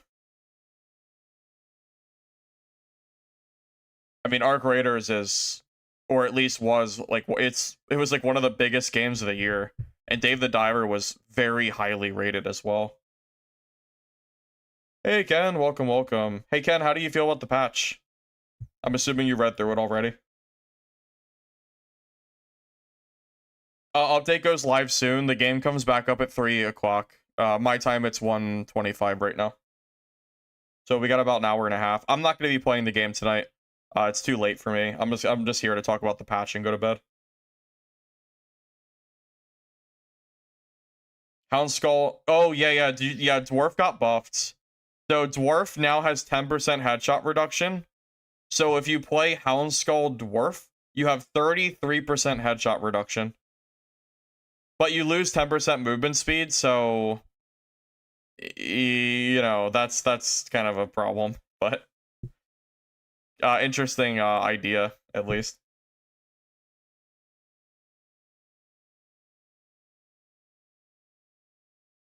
I mean, yeah, I'm not gonna sit here and, like, tell you Nexon is God's gift to Earth, like, it's the best company out there, because I don't really know much about Nexon. I've heard good and bad things. But at the very least, I know that they're behind Arc Raiders and Dave the Diver, so I'm kind of in, like, a how bad can they be? So, I don't know. We'll just have to wait and see how the game is when it releases. Hey, Majora, am I going to be live after patch? No, it's super late for me. It's like, it's 1:30 in the morning. I'm probably going to be here just for patch reading. I don't think so. Top FM with 25%? Is it 25? No, I don't think Top FM got buffed. I don't think that happened, did it?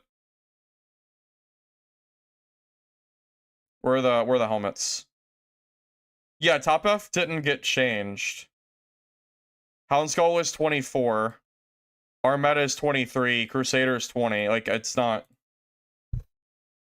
10% or flat 10. Dwarf just gets an extra 10% headshot reduction baseline. So think of it like giving your helmet an extra 10% headshot reduction, basically. It's always been 25. I thought Top F helm was 24. Am I tripping? I swear Top F was 24. Are you getting egoed?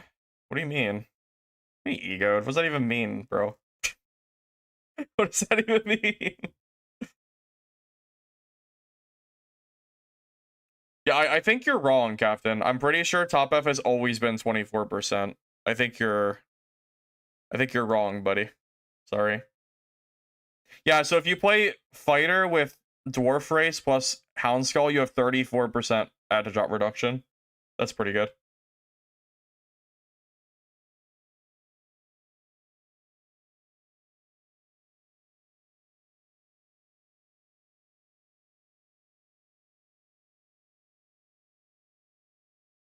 All right, so what do you guys think of the overall? What do you guys think of the overall patch? So we have Sorcerer buffs overall, Druid nerfs, but it's only healing Druid, so I'm guessing that's an arena change or something, maybe trios. And then we have the Barb nerfs, Reckless and Achilles having duration, Armor Pen nerf, Berserker nerf, Warcry nerf, and then Rage change. Technically overall nerf, but I would say that's an overall nerf, yeah. So, what do you guys think about this stuff?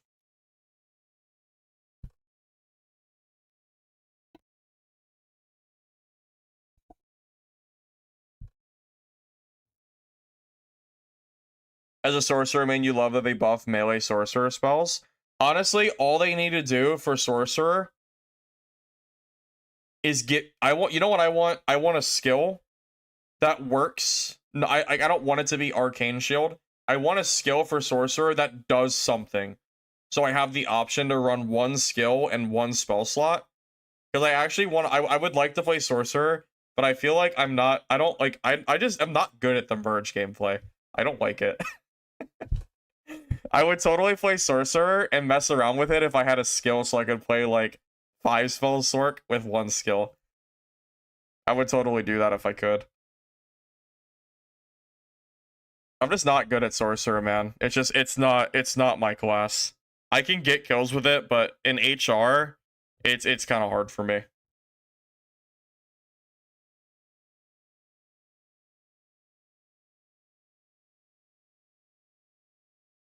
Need hours in it? Yeah, but what's that saying? You can't teach an old dog new tricks or something?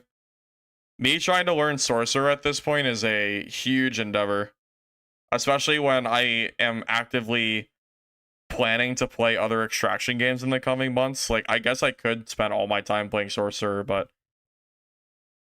it's gonna be a little hard moving forward because there are like the hunger playtests I think are coming out sometime soon. I think Mistfall playtest sometime soon as well, and then the Quan playtest as well. We have 3 like different game playtests probably coming in the next like 2 months or 3 months or so. So like, I could, I guess, just spend all my time playing Sorcerer, but you know, with like knowing that I'm going to other games too, I don't really know if I care enough, to be honest. Also, I just don't know if I like Sorcerer enough, but honestly, with Wizard getting nerfed the way it has, maybe I should just like suck it up and learn Sorcerer. I mean, you're not wrong. It would be like good for it honestly like would be like a good time to do it since they got buffed. I don't disagree with that.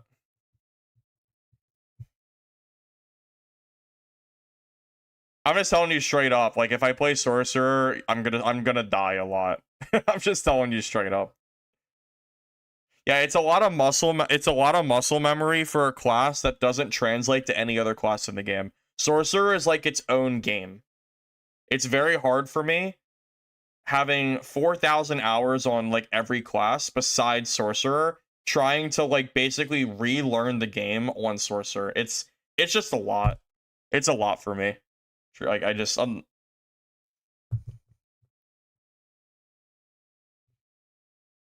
they fixed the issue with headshot damage bonus with certain perks exceeding cap. Do I know what the cap is? I think the cap's 200%, isn't it? I think it's 200 and Barbs were going past, or not just Barbs, but people were going past that 200 point, I think. You'll sub with Twitch Prime if I do. If I do what? Play Sork? Uh, we'll see. I don't know, man. It's gonna be real rough. I might have to play normals. Sork. I don't think I can play high roller Sork. Because it's just gonna be me throwing kits away over and over and over again. I feel like it's gonna be a real big struggle if I try to play HR. Rage is a must-take. Well, in solos, Rage is probably still a must-take because of the movement speed.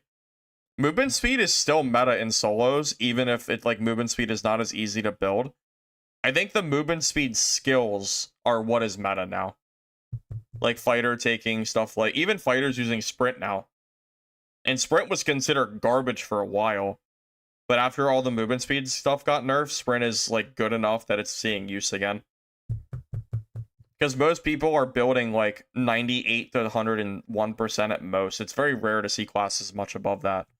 So, like, any skill you can get that increases speed makes a big difference in combat.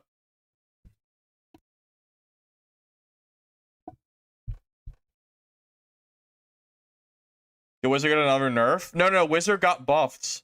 The Wizard hat has 3 additional memory capacity, and they increased the reduction. So Wizard actually just got a massive buff. W Wizard. It's a W Wizard for sure. Don't worry. Don't worry, Gara. I got you, buddy. Don't bully normal Timmies. Bro, if I'm on Sorcerer, I'm gonna be the one getting bullied. And what are you talking about? I am gonna suck ass at Sorcerer. I don't know how to play the class. There is 0 chance I will be bullying anybody in normals if I play Sorc. I promise. I am not good at Sorcerer. Did Houndskull deserve a buff? Dude, I thought Houndskull was meta. I've been running Houndskull on my kits. I thought it was already meta. The fact that it got buffed is crazy to me, because I thought it was already super good, so I'm chilling. I'm happy about it, I guess. I thought it was great.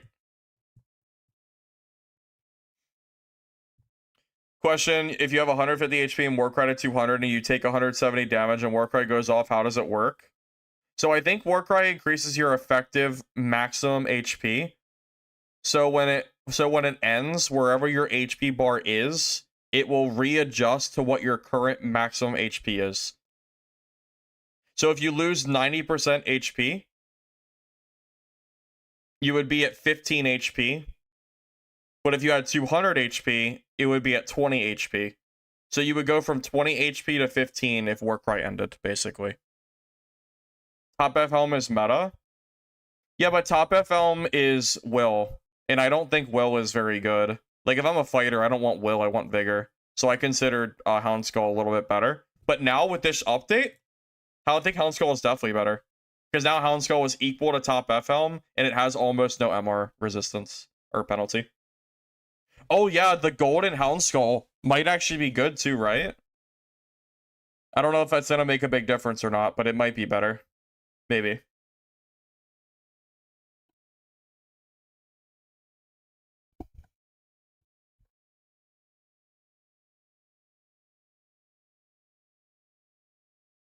You just build a headshot, bonus, focus, Expo Ranger, and you're feeling targeted? I mean, I heard that Expo Rangers were one-shotting people in high gear, so that's probably why.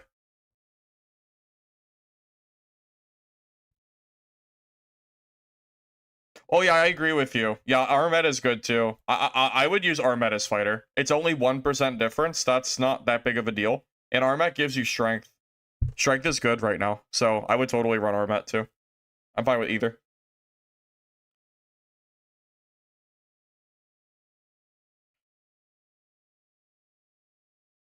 I think Armet or Houndskull, I think both are very strong.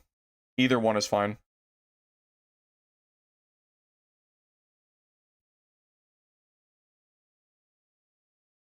I imagine Sorcerer might be good in a melee Sorcerer build. So they buffed a lot of melee stuff, like Stone Skin, physical damage bonus got increased. Just as like an example. So like maybe there's a melee Sorcerer build that could be good with this. If I'm gonna play Sorcerer, I think I have to play like a melee hybrid build. Because I'm not like I don't feel like I'm good at range kiting classes if they're exclusively range kiting. I would have to do something that was also like melee as well. It has to be both.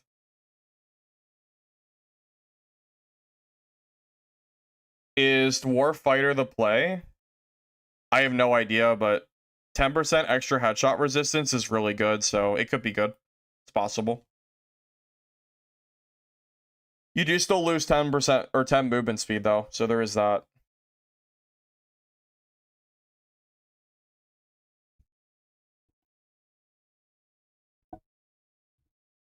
Hey, Tams, patch is going to be done at 3 a.m., about an hour and a half from now. How do I feel about Bard? Bard is in a weird spot where I think people's perception of the game is decided based on if they play high roller or normals. Geared Bard with Jolly Time is extremely scary to fight, because Jolly Time with like stacks of ale, the healing is so fast. It's almost like being a cleric with lesser heal, but you don't have a casting time and you can just keep using it over and over again. I think Jolly Time Bard is extremely viable in solo, at least in solo HR. It is very viable. Normals Bard might be a different story, but in high gear, with enough fizz healing, Bard is very, very strong. If you haven't fought a geared Bard running like max fizz healing and running away from you with survival bow and then constantly re-healing themselves with ale, you should consider yourself lucky, because they can be very annoying to deal with.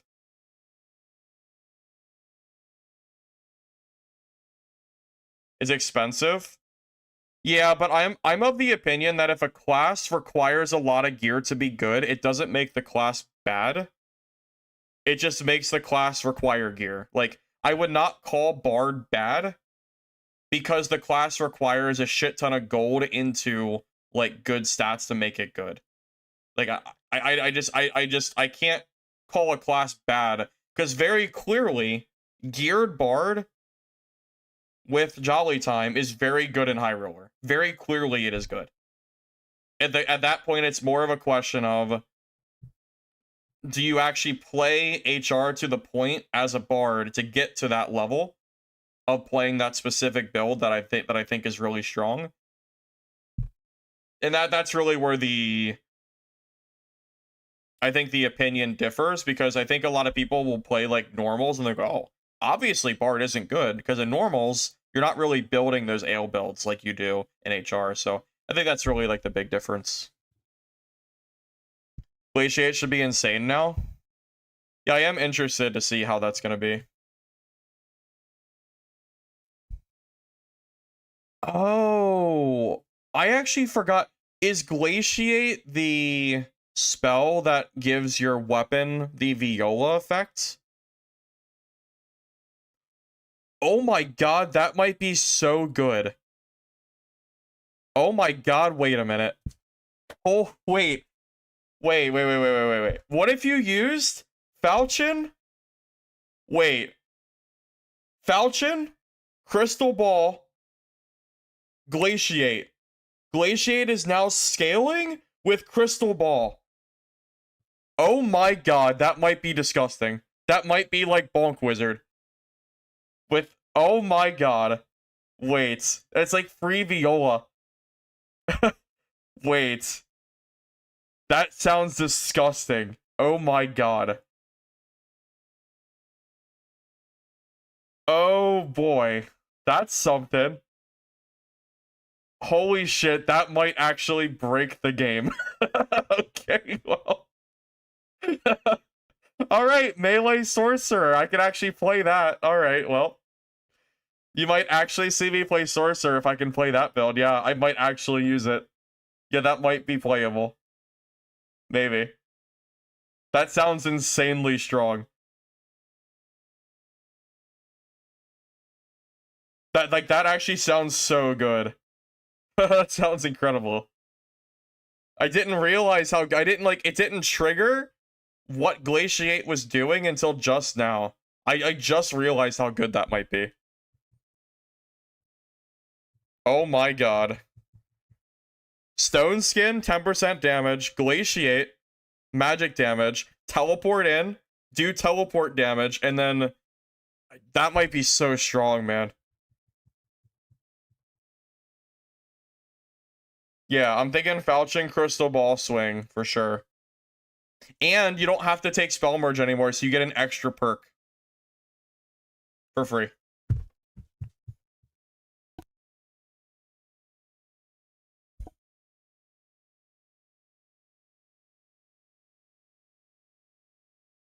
Wow. Yeah, that might be a seriously competitive skill. That might be seriously good now.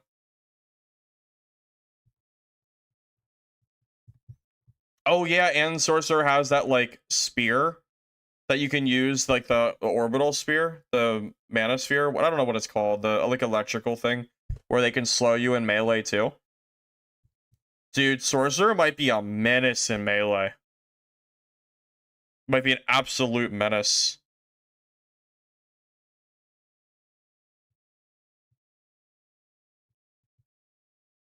That's gonna be so, dude.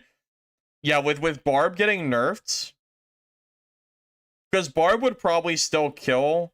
Like that build I'm talking about for Sorcerer would probably still die to current Barb, but with nerf Barb, that might make a big difference, man.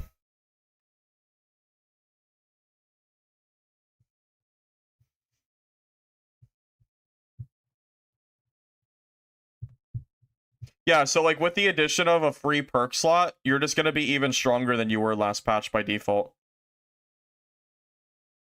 Crystal Sword plus Glaciate? No, I don't think you do Crystal Sword.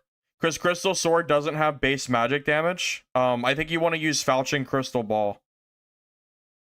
Because so how it works is if your main weapon has magic damage on it, for example, Demon's Glee, it scales directly with your Crystal Ball magic damage. So what that means is if you run Falchion Crystal Ball, you're gonna get the Crystal Ball, or you're gonna get the ball damage on top of your Falchion Glaciate damage. I don't like Crystal Sword doesn't have magic damage. No, it doesn't. It has weapon magic damage. It doesn't have magic damage. It's different. Crystal Sword does not give you additional damage when you cast a fireball. It has magic weapon damage. Yeah, that's not the same thing. That's not the same as Crystal Ball damage. It's not the same.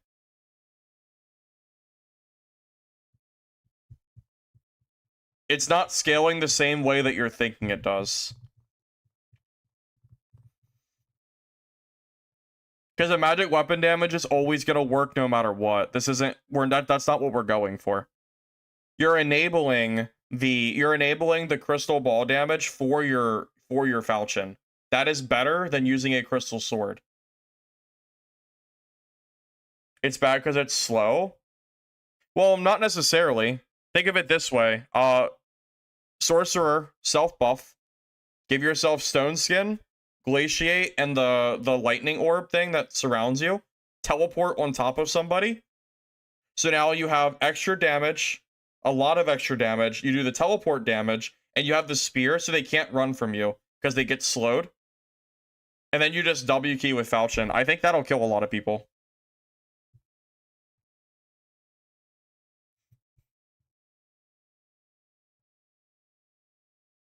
It's not double dipping. Brad, I don't think you understand how the magic damage works. You're not double dipping on anything. It's not, you're not, yeah, you're not double dipping on anything with Crystal Sword. I think you're not understanding how Crystal Sword like scaling works. Basically, Sorcerer is going to be the new Bonk Wizard with a teleport and no campfire required. The only downside is you won't have access to Arcane Shield. That's the only downside I can think of.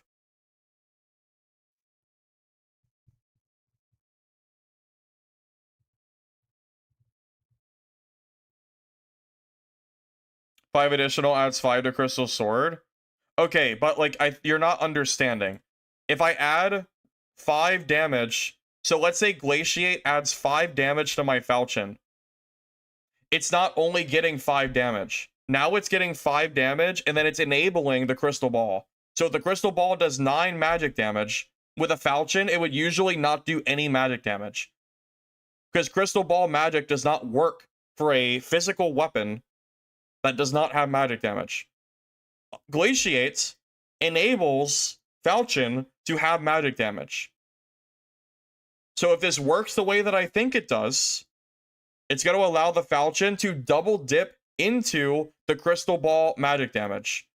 So it is literally just going to be more damage with Crystal Ball than you would with Crystal Sword. If Crystal Ball does 9 magic damage and the Glaciate does 5, you're going to get 5 damage on Crystal Sword, you're going to get 14 on Falchion. It's going to scale better. That's the whole purpose of Demon's Glee Fighter, is running Demon's Glee for 1 magic damage so you can use it with Crystal Ball. It's literally just better because of how damage scales. I know it's a weird concept, but that is how that works. That is why it's so strong. Like that, this might become a meta build. I'm not exaggerating. If Glaciate works like I think it will, Glaciate, Stone Skin, and Lightning Teleport, it's gonna be really strong.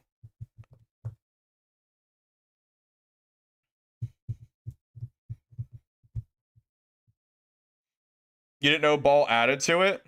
It does if your weapon has magic damage. That's why Demon's Glee works with it. So if Glaciate is giving your Falchion weapon damage, it's gonna allow you to scale with your Crystal Ball. That's a really big deal. I don't really have much to say about Druid heals because I don't play Druid. I'm assuming this is a nerf to Arena Trio Druid, and I don't play that, so I can't really comment on it. I've heard some people say Druid Healer was meta, and I've heard some people say that it wasn't, like, needed to be nerfed, so I don't really know what to say about that, to be honest.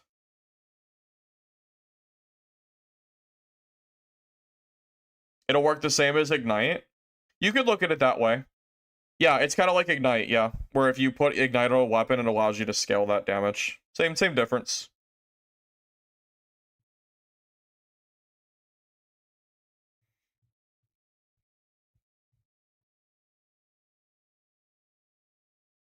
The only thing that is going to stop Sorcerer, maybe, is that you don't have a good skill for melee combat like Wizard has. So Wizard has access to Arcane Shield, which is a 15 damage and like 15 healing shield, but it scales. So it ends up giving you like 40 to 50 total healing / damage with magic staff scaling. Or it's 15 and then 5 or something, whatever it is, but it scales. So it ends up being like 40 plus total damage and healing. So Wizard has access to that, which is really good for melee. But Sorcerer is going to have so much going for it that it might not matter. It honestly might not matter because Sorcerer is going to have so much extra utility. So it's like a very small. You're giving up something. You're giving up a small thing, but you're gaining maybe a lot with Sorcerer.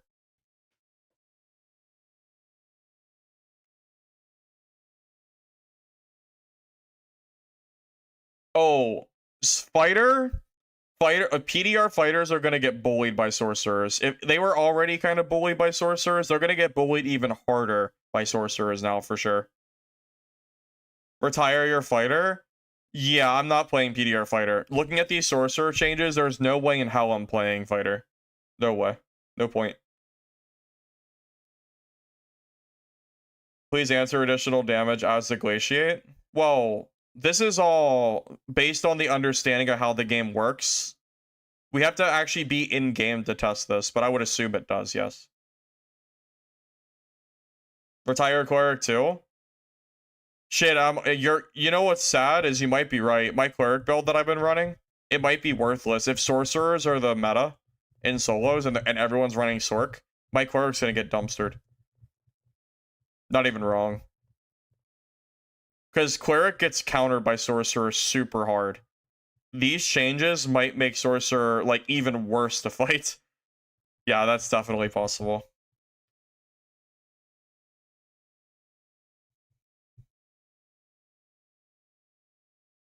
I don't really fight Banshee, so I'm kind of indifferent on those changes. I mean, I've heard that it's been too overtuned, so I'm glad it got changed, but I don't really care too much about bossing.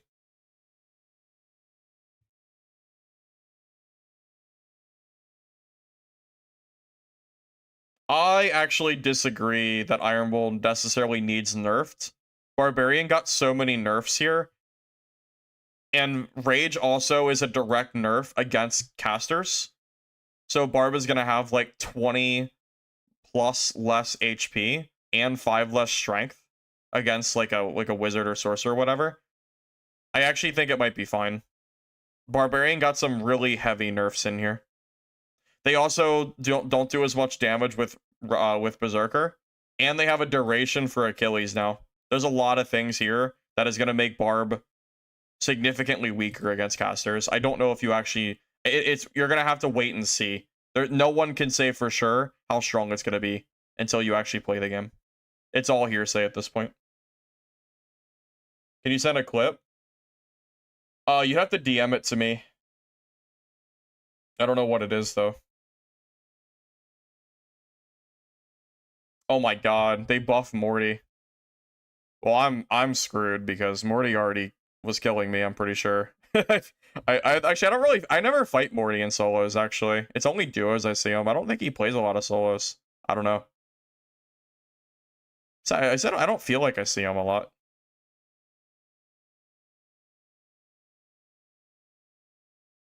You agree Sorcerer is annoying to play against, but it was unplayable in 3's arena. I did hear people say that it wasn't super good. I mean, Eugene, I'm not gonna like guarantee I'm gonna show the clip. I don't even know what you're sending me, so.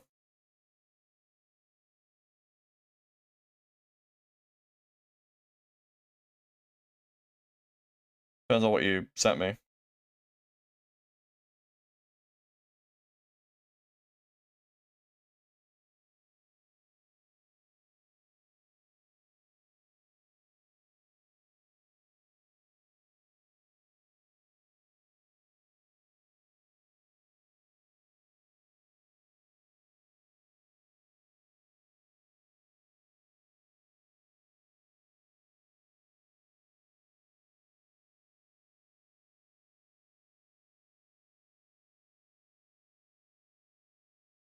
Killed a Bloodthirst with... You killed a Bloodthirst with Druid? That guy is terrible. That guy is terrible. What? You shouldn't even be able to. Bloodthirst should be hard countering Druid. I don't know what that guy's doing. That guy, I don't know what he's doing. Yeah, Morty is very, very sweaty. I'm, yeah, Morty, yeah, I don't actually consider myself that much of a sweat. I consider myself more like a seasoned veteran player, but I don't consider myself a top of the top player. There's clearly people out there better than me. I'm just like good enough at the game after playing so long that like I'm in like the top players, but I don't think I'm actually a top player. I'm like somewhere in that range. You want to see him kill the Bloodthirst? Yeah, I can show you if you like.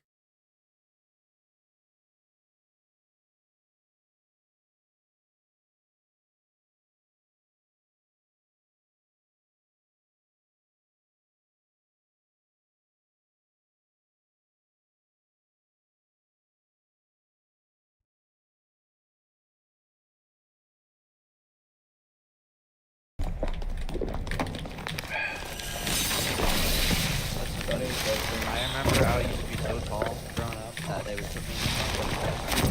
Yeah, Bloodthirst is supposed to just kill druids. You're not supposed to win this.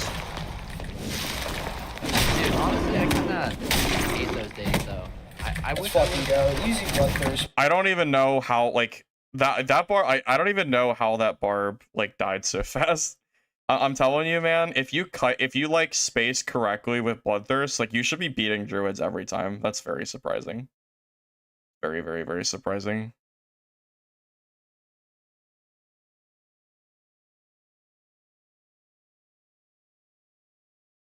That Barb is just like that is just insane to me.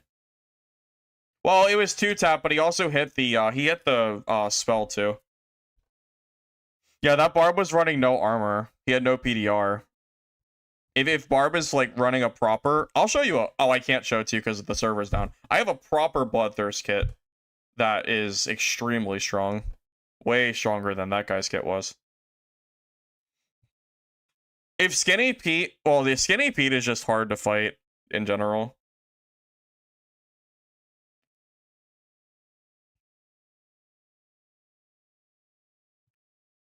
I'm the OG of making bad builds good. I never said I'm not good at the game. I am good at Dark and Darker, but I don't think I am like an absolute top player. I think there are far sweatier players than I am. I am just good at the game. That's it.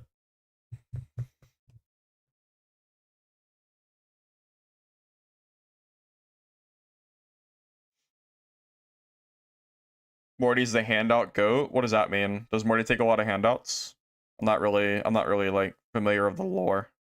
So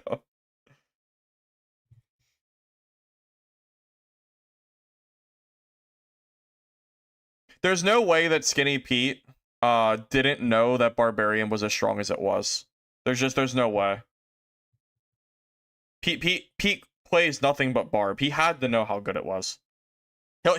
Pete will still be destroying the people. Pete will still be killing the lobby with Nerf Barb. He will play Barb no matter like what comes their way. He has a lot of Biss. Gotcha. Yeah, he might have more Biss than I do. I mean, I have a decent bit of stuff as well, but yeah, maybe not as much as he does.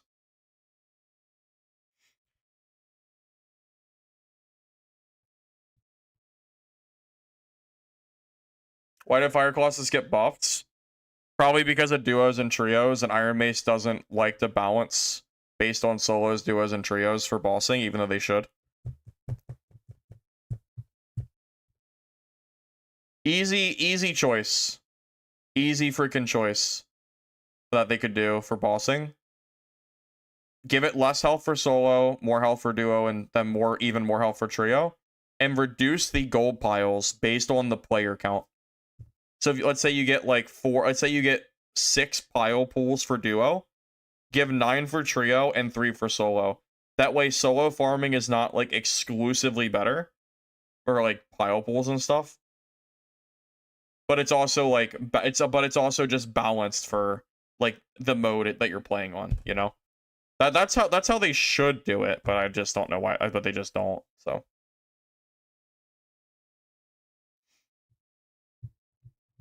yeah, Pete, so right after the wizard nerfs, I got the luxury of having to fight Pete in Goblin Caves, and I legitimately thought I had no chance. I could not beat him. Nerf wizard into Pete's Barb at the peak of where they were, I had no chance. I could not fight it. He was running like Rage Achilles. Like I felt like I was just free food for him. It was terrible. I felt so helpless. It made me like really mad because like the wizard nerfs were so brutal. And then like Barb, like I don't know, just getting ran down and just dying. And every time he got low, or even if I got him low, like he would just run off and heal with the berserker speed. I mean berserker speed didn't get nerfed, but that damage nerf definitely is gonna help.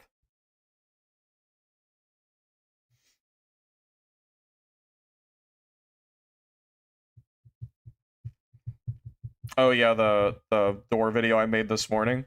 I thought that was like a decent like theory video or like just discussion video on the current issue with doors. I had like a few people that were like the few usually like the normal stragglers telling me that I'm stupid, but it seemed like overall most people seem to agree with the door discussion. I should know about stuff about bosses. Well, I can tell you straight up that in the creator Discord, there was an overwhelming amount of people that were talking about Barbarian being way too strong. I can guarantee you Barb got nerfs because of how many people were complaining about Barbarian being too strong. Like, guaranteed. I think Iron Mace is directly looking at like feedback from players in that Discord.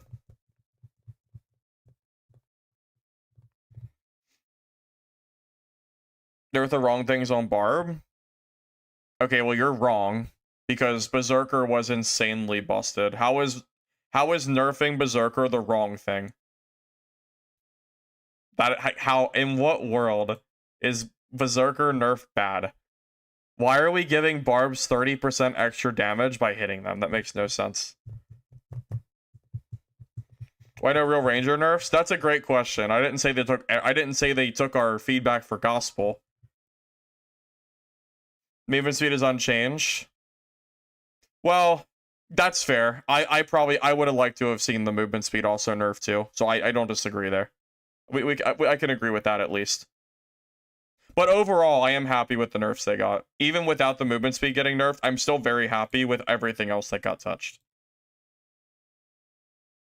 But I definitely would not have minded Berserker giving the... I would not have minded the movement speed getting nerfed too. I can agree with that. It's still good though.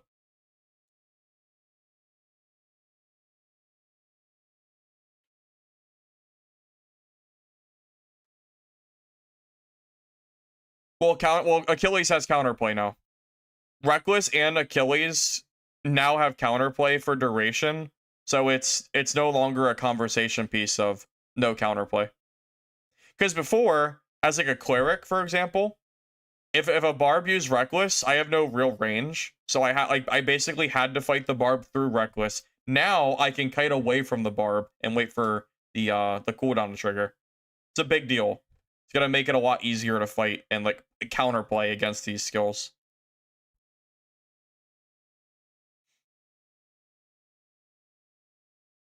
I mean, I would still consider Rage an overall nerf. Maybe that just tells you how strong Rage was.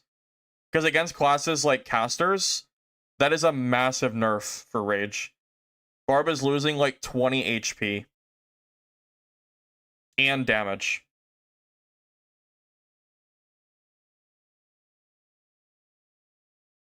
No, I think you'll still run Rage. It's like Sprint, basically.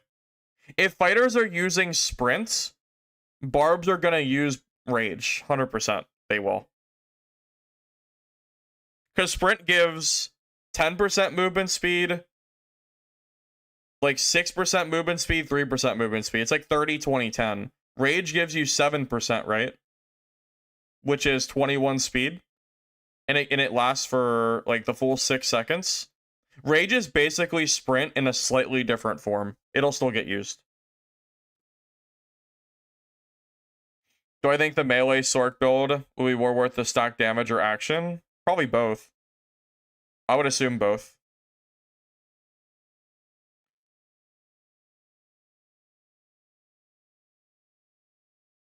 Yeah, I can't really speak on the Ranger front. Again, I don't think Iron Mace like takes our words one for one from the Discord partner channel.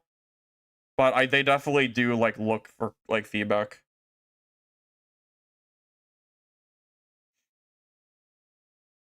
Forgot it gave movement speed? You forgot? How did you forget? It's like the biggest part of Rage. That movement speed is huge. Yeah, 7% speed is not a small thing. In this meta, where movement speed is so nerfed, that's a big deal. If Rage only gave you 10 strength and 5% PDR loss and no speed, yeah, it would be pretty shit. But with speed attached, it's always going to be useful. Most classes follow the formula of fast but squishy or slow and tanky, but Barb had it all. Yeah, Barb just felt extremely overwhelming. I'm very glad to see that they got changed.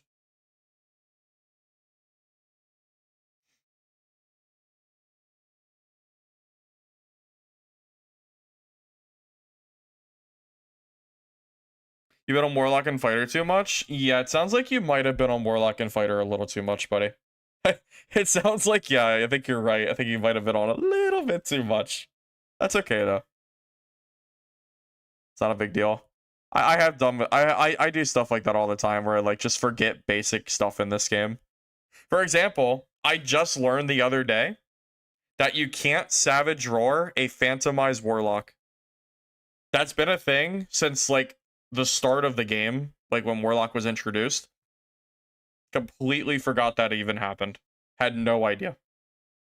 So, I also have some memory lapses occasionally.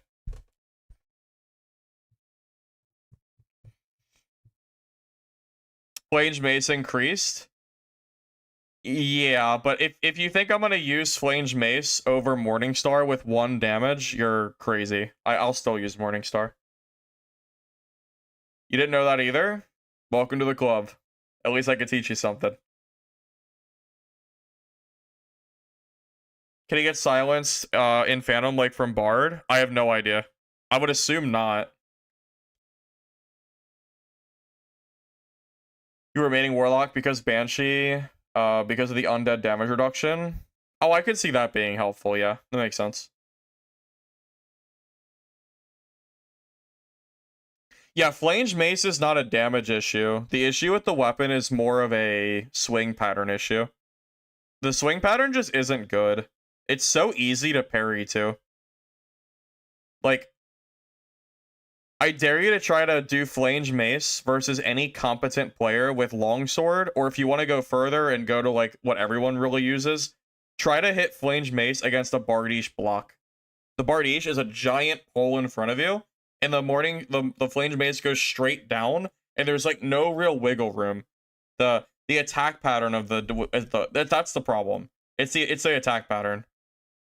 This is not going to save the weapon. It's not, like, I'm still not going to use it. I'll still use the Morningstar.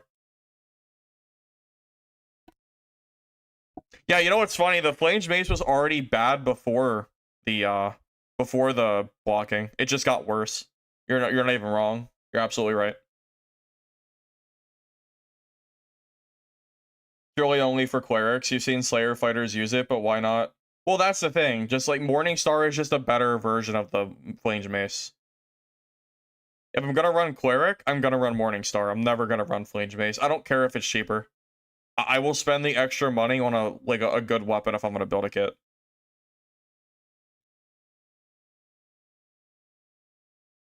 Well, I'm happy for Cuxley that he can use Flange Mace, but just because you can use a weapon doesn't make it good.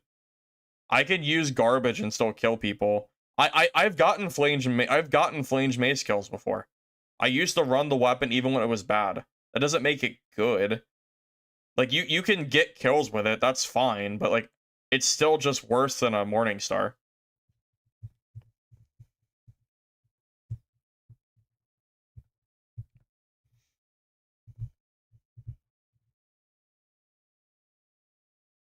It's not about the damage and movement speed.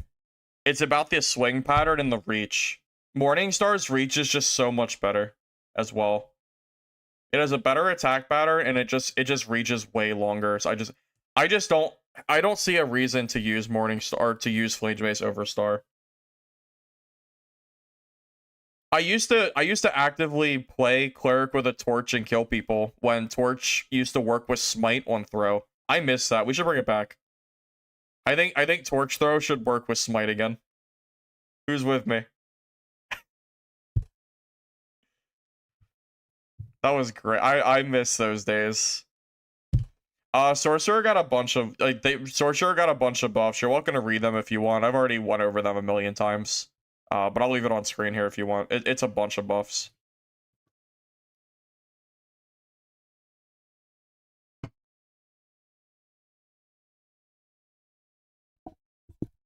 Vanita, we had a conversation earlier about every class should get passive perks, kind of like Sorcerer.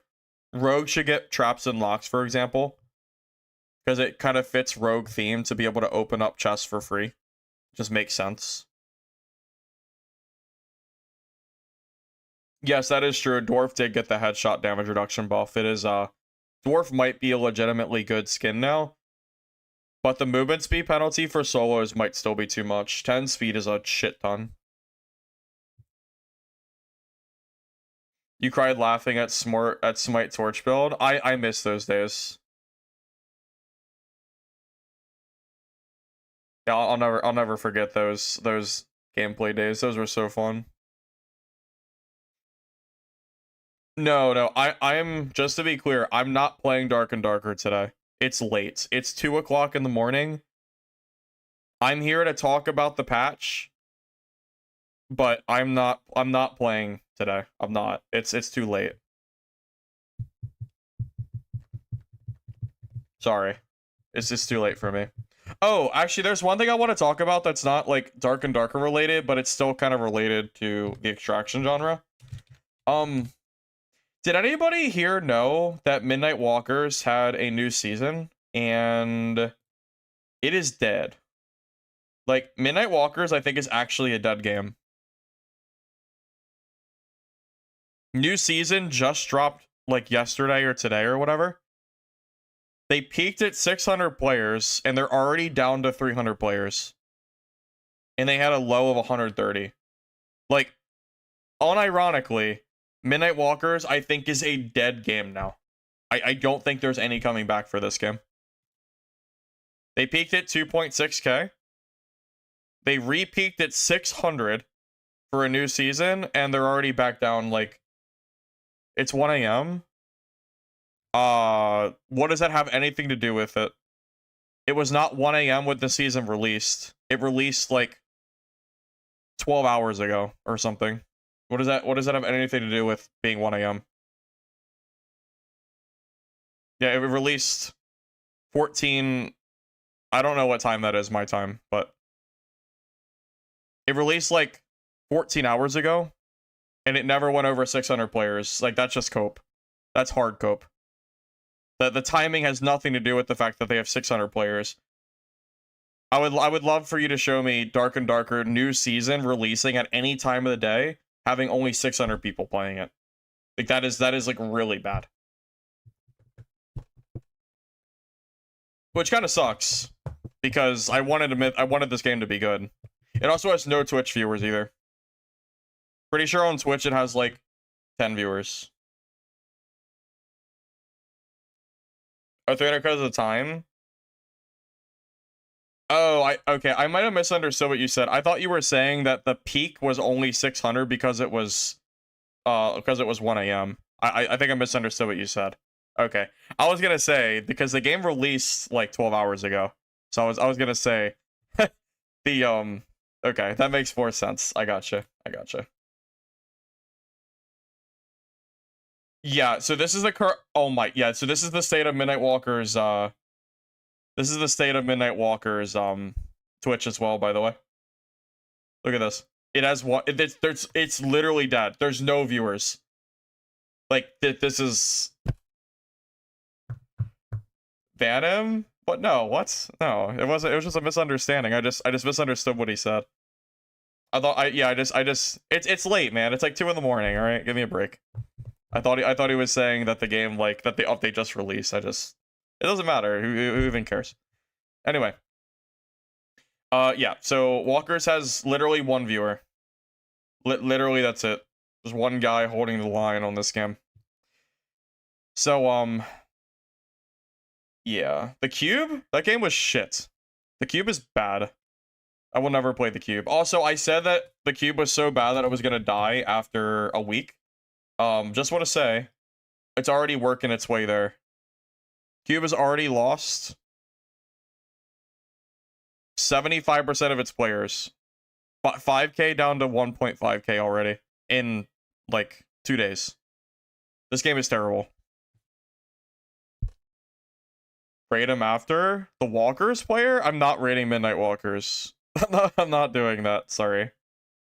Yeah, the Cube is also dead as well. Wait, what is the Cube on Twitch, actually? Any players over here?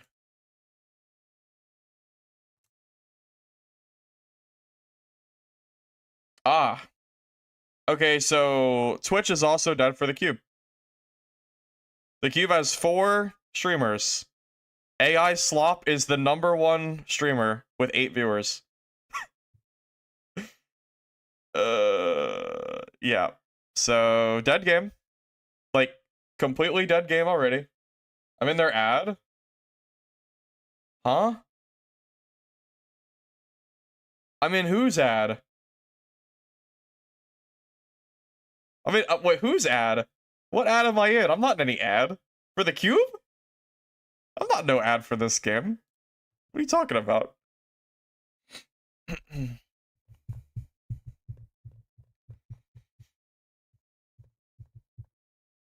Yeah, the cube did not save us, boys. The cube did not save us. Oh, the Midnight Walkers ad? I was told that I was in a Midnight Walkers ad, but I never saw it for myself. So I don't know how true that is or not. I'm not entirely sure. Play chill solo streams off game? Oh, actually I do. I just did I just did my first play. Well, not my first, because I played it before. The 30 hours is a lie. This is bullshit. I have hundreds of hours on this game on console. Yeah, I just did a playthrough on Siren. I'm also playing with a friend of mine as well. I've done like 2 playthroughs of Borderlands 2 in the last like week. I love Borderlands 2. Yeah, I love this game.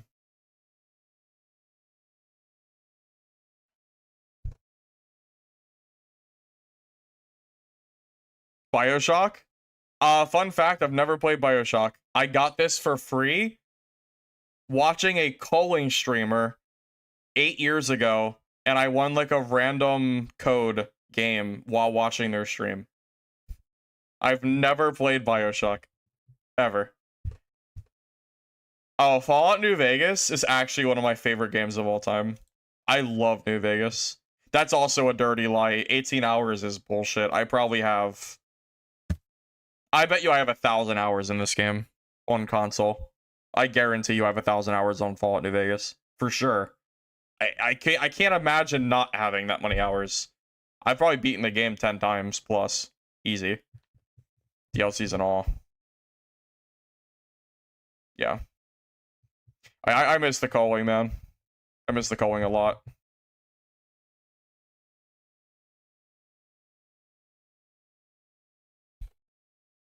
I also love Fallout 3 as well. Yeah, honestly, my Steam library is pretty, like, whatever. Most of these games I've never even played, I literally downloaded them, and then I never touched them a single time.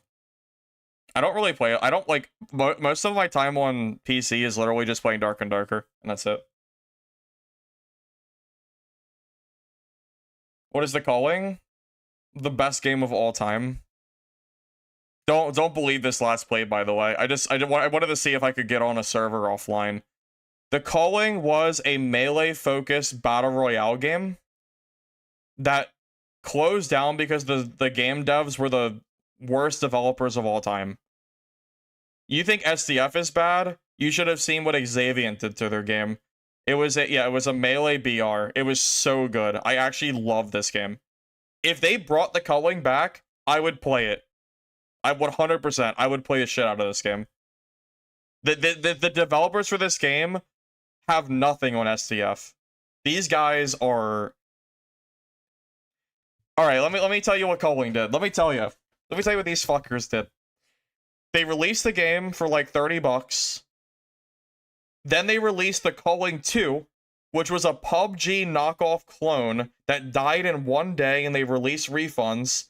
They brought back the Culling 1 as a free-to-play game down the road, and they made you pay tokens. You had to buy Culling credits to play each match for a game you already bought. Like an arcade. Like an arcade machine where you put in quarters. It was the most putrid shit I've ever seen in gaming. It was so bad. I can't even express to you how angry. I actually get mad thinking about it. They ruined my favorite game. I have never made a YouTube video about this game. Well, no, I've made hundreds of YouTube videos about this game. They're all privated and hidden because they're all cringe. because the game was in 2017 and I was like in my early 20s and the filter was off. You think the way I talk on stream now, it's a lot different 10 years ago. I had to private those videos. They're gone. I mean, they're there, but they're not watchable. You don't want to watch my old videos because I don't know what I'm almost afraid to show them because I don't know what kind of shit I used to say. I don't even think I want to show you anything.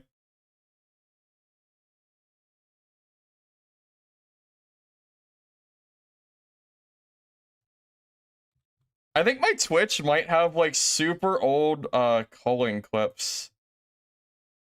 Hold on, let me go to my personal Twitch. Hold up.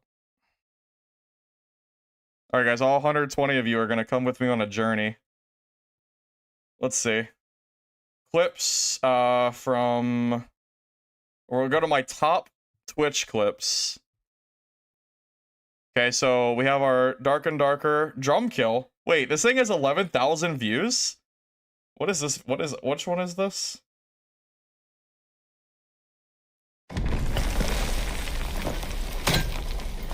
I remember this.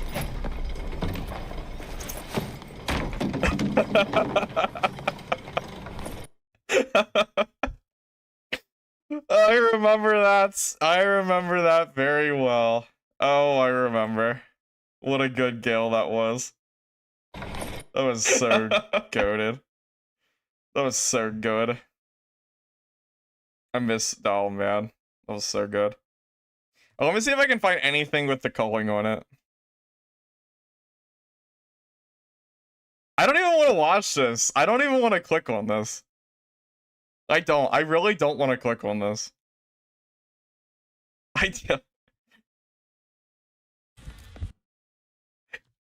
Alright. I just want to say, before anyone comments, yes, it is the same headset. It is the same headset. I just want you to know. It's the same. It is the same headset. It's so strong. Alright. I just want you to know. Indeed, it is the same headsets.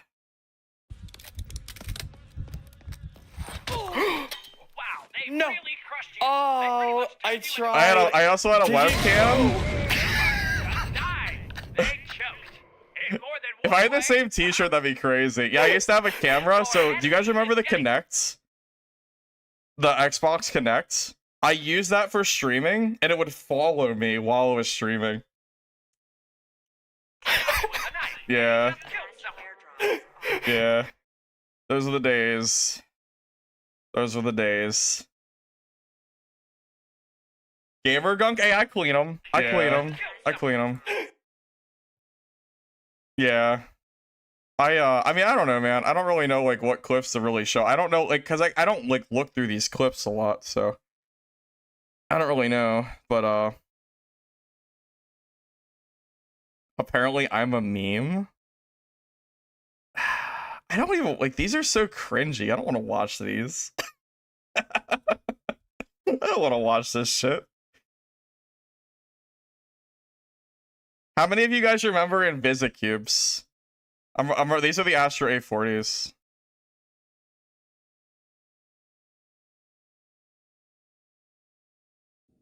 Just like 10 years old. I don't know how to do this. Am I dabbing? Stand on your bed and dab. Stand on my bed? Am I dabbing? Yeah, This stand on is your so bed. stupid. I don't even What know are you who's. doing? That's not a dab. What the hell is that? Is that even a dab? I don't even know how to dab. You were drowning. How do you dab? This is so cringy. I can't watch this. I literally can't watch this. This is the cringiest shit in the world. I should just delete that. What is. What do you like? What am I doing? Like, what even is this? This is so cringy ass shit, dude. Yeah, I can't, like, what even, I can't watch this. Oh my god. I'm literally gonna die of cringe on stream showing this. We can move on. Oh my god. Yeah.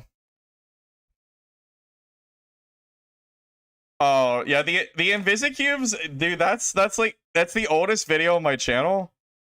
But it's like, I don't think I can I don't feel like I should show it again. Like, I showed it once, and I think that was, like, enough. I mean, I don't know. We're talking about old videos. I might as well show it. Here, let me see if I can find it. Let me see if I can pull up the old Invisicubes. Just know you can't judge me for it. Well, I guess you can, but like, you know.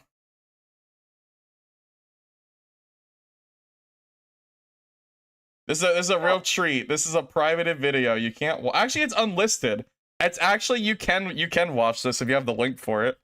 But good luck getting the freaking link. Oh, let's see. Give me a sec. I know. Wait, okay, shit's like, it's like acting up. It's like, what is happening? It's like side by side. Okay, you need to give me a minute. Hold up, this shit's not working. Give me a sec. What is happening? I've never seen this before. Okay, alright, we're good. That was some weird shit. I've actually never seen that before. Alright, here's me. Here's me from like 17 years ago or 15 years ago. There you go. Alright, I'm never gonna show this again. This is like a one-time thing, alright? This is it. Hello, it's Bob Johnson here to tell you about our amazing new product, Invisicube. Yeah. Have you ever wanted to be invisible? Just gonna pretend I'm Ever not wanted to watching rob this a bank? video. Look what I got for the bank. 20s and 10s. Yes. You ever want to go into a girl's locker room without even being seen? Yes. You ever want to do the impossible? Yes. Then buy Invisicubes. Oh my god. These aren't just regular cubes, they're Invisicubes. Now listen to our satisfied customers. Yeah, so Invisicubes pretty much changed my life. Yeah, I've always just wanted to, rob a bank or go into the girls' locker room to see all them naked girls. Or, just do the impossible, like tap on my friend's shoulder until he looks around in sheer stupidity. That's hilarious. But, yeah, thanks, Invisicubes. If you act now in the next 3 seconds, you can get a box of these free. But wait, oh, your time's up. But if you act now, you can get a second box of these absolutely free with the additional cost of shipping and handling of $300. Now buy the Invisicubes today. Act now before it's too late. Alright, well, there you go. There's your Invisicubes. I don't even want to show you the URL. I'm just gonna go black. You guys don't get the URL. You don't get it. Just, okay. Yeah, I used to, yeah, that video is like 15 years old. Yeah, that thing is ancient. It's almost old enough to vote. We're getting there. Yeah, that's my internet treasure I have to share with you. Game's still down, by the way. We're just chilling. I've already gone over like all the update stuff, so we're just kind of talking. I'm going to bed soon, just so you know. We were just talking about old videos, so I just figured I'd show you. my probably my cringiest video on my channel, I'm sure.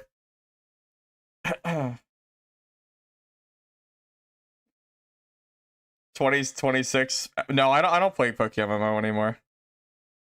I don't even like the MMO videos I have on my channel, to be real with you.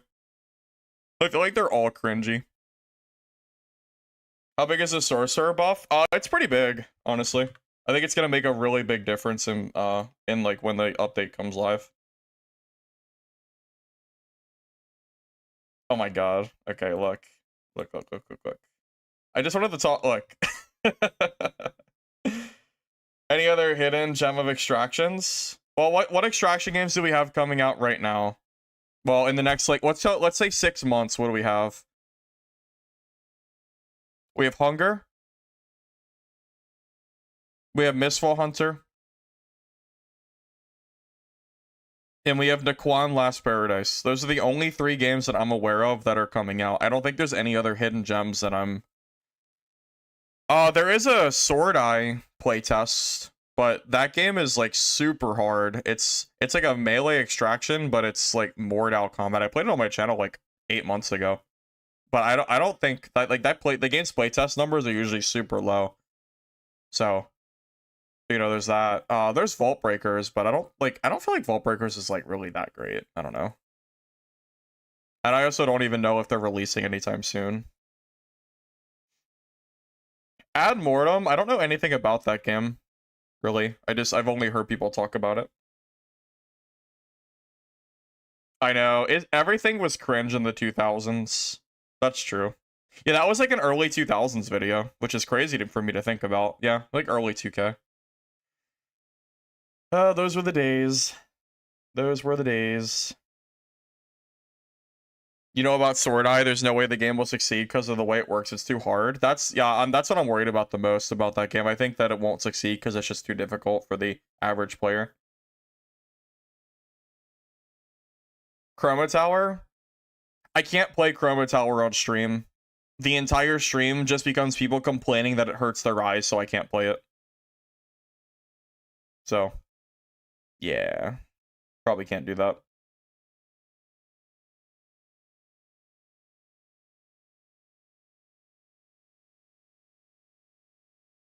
You give it up on extraction games? Really? I'm actually looking forward to the ones that are coming out this year. Honestly.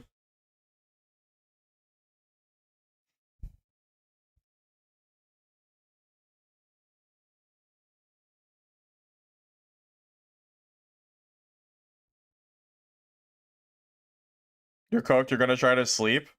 Yeah, I'm gonna be off here probably in a few minutes, I imagine. I was just here to just chill and talk about the stream. Oh my god, I just realized that freaking Invisicube's video is gonna be on my YouTube VOD. And I'm not gonna be able to get rid of it. It's just gonna be there forever. What have I done? what have I done? Might as well make the damn video public at that point. It's fine. Just ignore it. It's fine. I'm airing your messages? What are you talking about? I'm reading messages. I've read a lot of messages.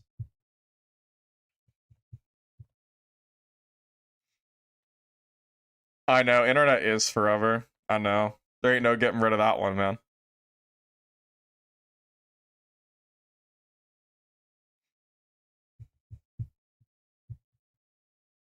Honestly, I almost feel like my culling videos are gonna be even more cringy than that. I can't, dude. I'm telling you, I was so cringy 10 years ago. I don't even know how people watch my content. I have no freaking idea. My content was trash. I don't know how anybody watched me. I have no freaking idea.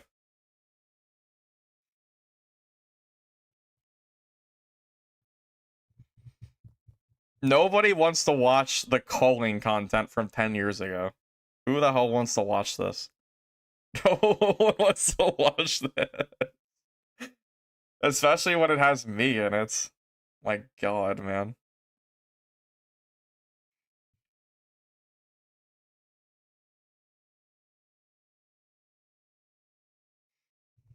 Everybody in chat? Maybe you do. Maybe you. I don't want to watch it. Seconded? Oh my god. No. One man's trash is another man's treasure? Yeah, something like that.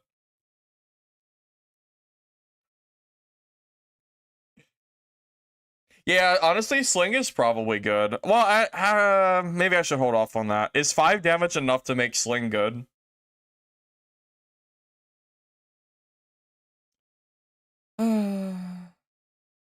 Game's up in like 20 minutes, but I'm going to bed here very soon. I don't know. Is 5 damage enough? Is that good? If you want to know why the culling is good, you're not gonna understand it from my... You're not gonna know it because of my videos. This is my dashboard. Look at these 7 people disliking my door video. Look at these guys. The audacity. The audacity to dislike my content. Disgusting.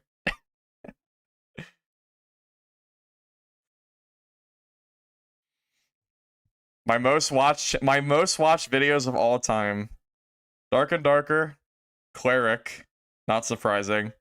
My Warlock guide. I don't even think this Warlock guide was very good, by the way. I actually think I like could have done better on it, but for some reason it was my second most viewed. For some weird reason. My Twitch bar video. Which yeah, that was a whole thing. Most of it's just like Dark and Darker videos though. Actually, you know what's funny? My 1, 2, 3, 4, 5, 6. My 7th most viewed video of all time is Dungeonborn. And then my 9th as well. Like my top 10 has 2 Dungeonborn videos on it. That game was super popular. Are you muted? No, you're not muted. Why are you asking if you're muted? Why are you asking this? Yeah, I feel like, yeah, like YouTube is basically like a meta game of basically making video titles and thumbnails that are gonna be like popular to look at. Usually guides are the most popular. Guides or new video content. Those are like the keys to trying to get like decent views. That's crazy. My Poke MMO video is in my top 20. That's insane. What? Why does this video have 30,000 views? That is crazy. Yeah, I mean, it's a guide though. I'm telling you. YouTube, if you want like good views, you just make guide videos. Guide videos for a niche that people will probably want to search for. That's just how you do it. Like this, I don't even know how this video got so many views.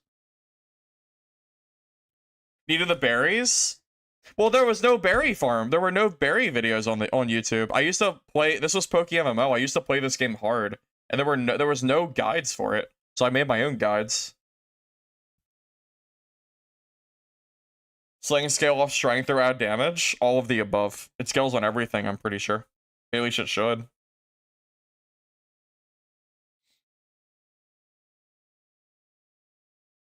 There's a guy making current boss videos for dad. I think I know who you're talking about, actually. I think I did see that. Yeah, almost all of my videos in my top, they're all... Oh, and of course the Death of Dungeonborn video.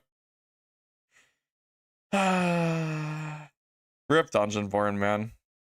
Rip Dungeonborn. You found me through Rondell Dagger Wizard? That was I love that. That was pretty fun back in the day. You discovered my channel because of that game? Because of Dungeonborn? That doesn't surprise me at all. That absolutely doesn't surprise me. I think that was one of my more popular games. Oh my god, my Dungeon Stalkers video. Oh, Dungeon Stalkers, man. Freaking Dungeon Stalkers. That game died so fast. Yikes. Oh my god, my Apogea, like, it's all the guides. Even my Apogea video got like 20k. That's crazy. Yeah. I'm telling you, if you make YouTube content and you like feel like you're not like getting views, just make some guide videos on new games and the views will come eventually. That really is the best way to do it. Because like in like the search, it's like so many times people will just search like Dark and Darker beginner guide, and then eventually your video will be found through like search engine. Ending stream? Very soon, yeah. I'm not playing the game tonight. It's too late. It's like 2:40 in the morning for me. Yeah, I'm just passing time, waiting for... Well, not really waiting for anything. I'm just passing time because I'm just like chilling. I mean, the game's down anyway, so I don't really care. Not like you can play the game anyway, so we're just chilling. You know? You found me through Dungeon Stalkers? Oh my god. You found me through Goon Stalkers? That's crazy. Well, it's okay. Hey, you know what?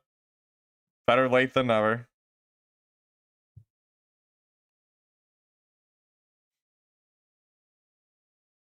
Hey, no judgment here.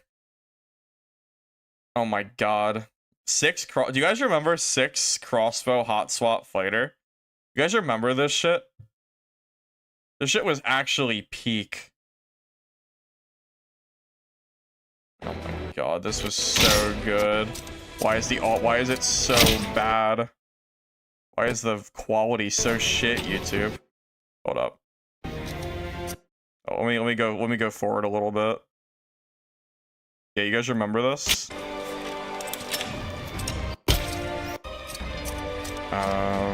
We'll just start here. Yeah. The gameplay where you could shoot and instantly swap to a reloaded crossbow. So you could just continuously shoot at people over and over again. It was so busted. I think I am the reason Iron Base, I swear I'm the reason Iron Base nerfed this. It got nerfed almost immediately after this video. Yeah, shit was broken. I know a lot of other people were doing it too. No reason not to. It was so good. It was like having a longbow, but like better.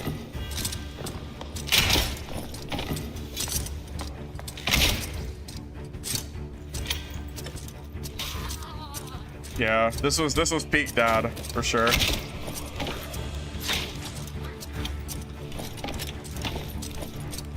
Okay, I'm just like fumbling hard here. Apparently I can't even play the game. I think I swapped to like the wrong slot or something.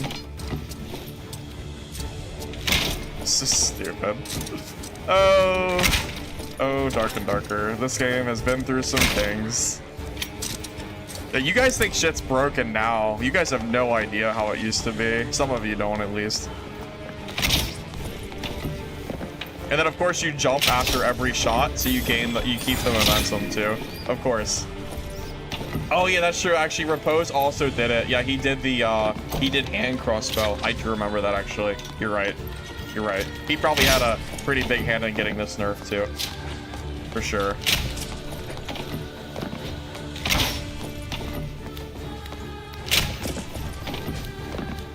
It's so stupid.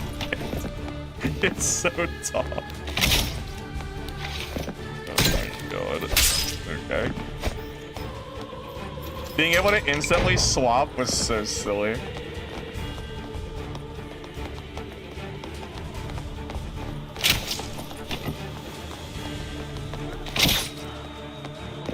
You should be thankful we don't have to deal with this anymore. You should be freaking thankful, dude. Thankful, I tell you.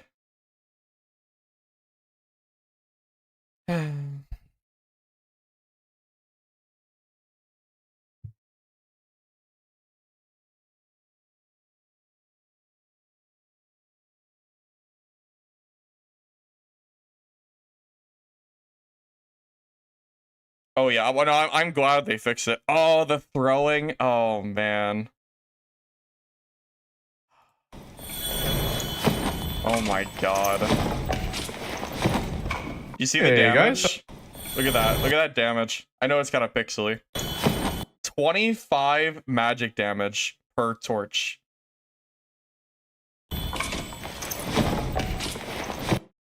Oh my god. Bring it back, Iron Mace. Bring it back. I want to play Smite Torch Cleric again. Please bring it back. It's balanced, I swear. Pretty much all.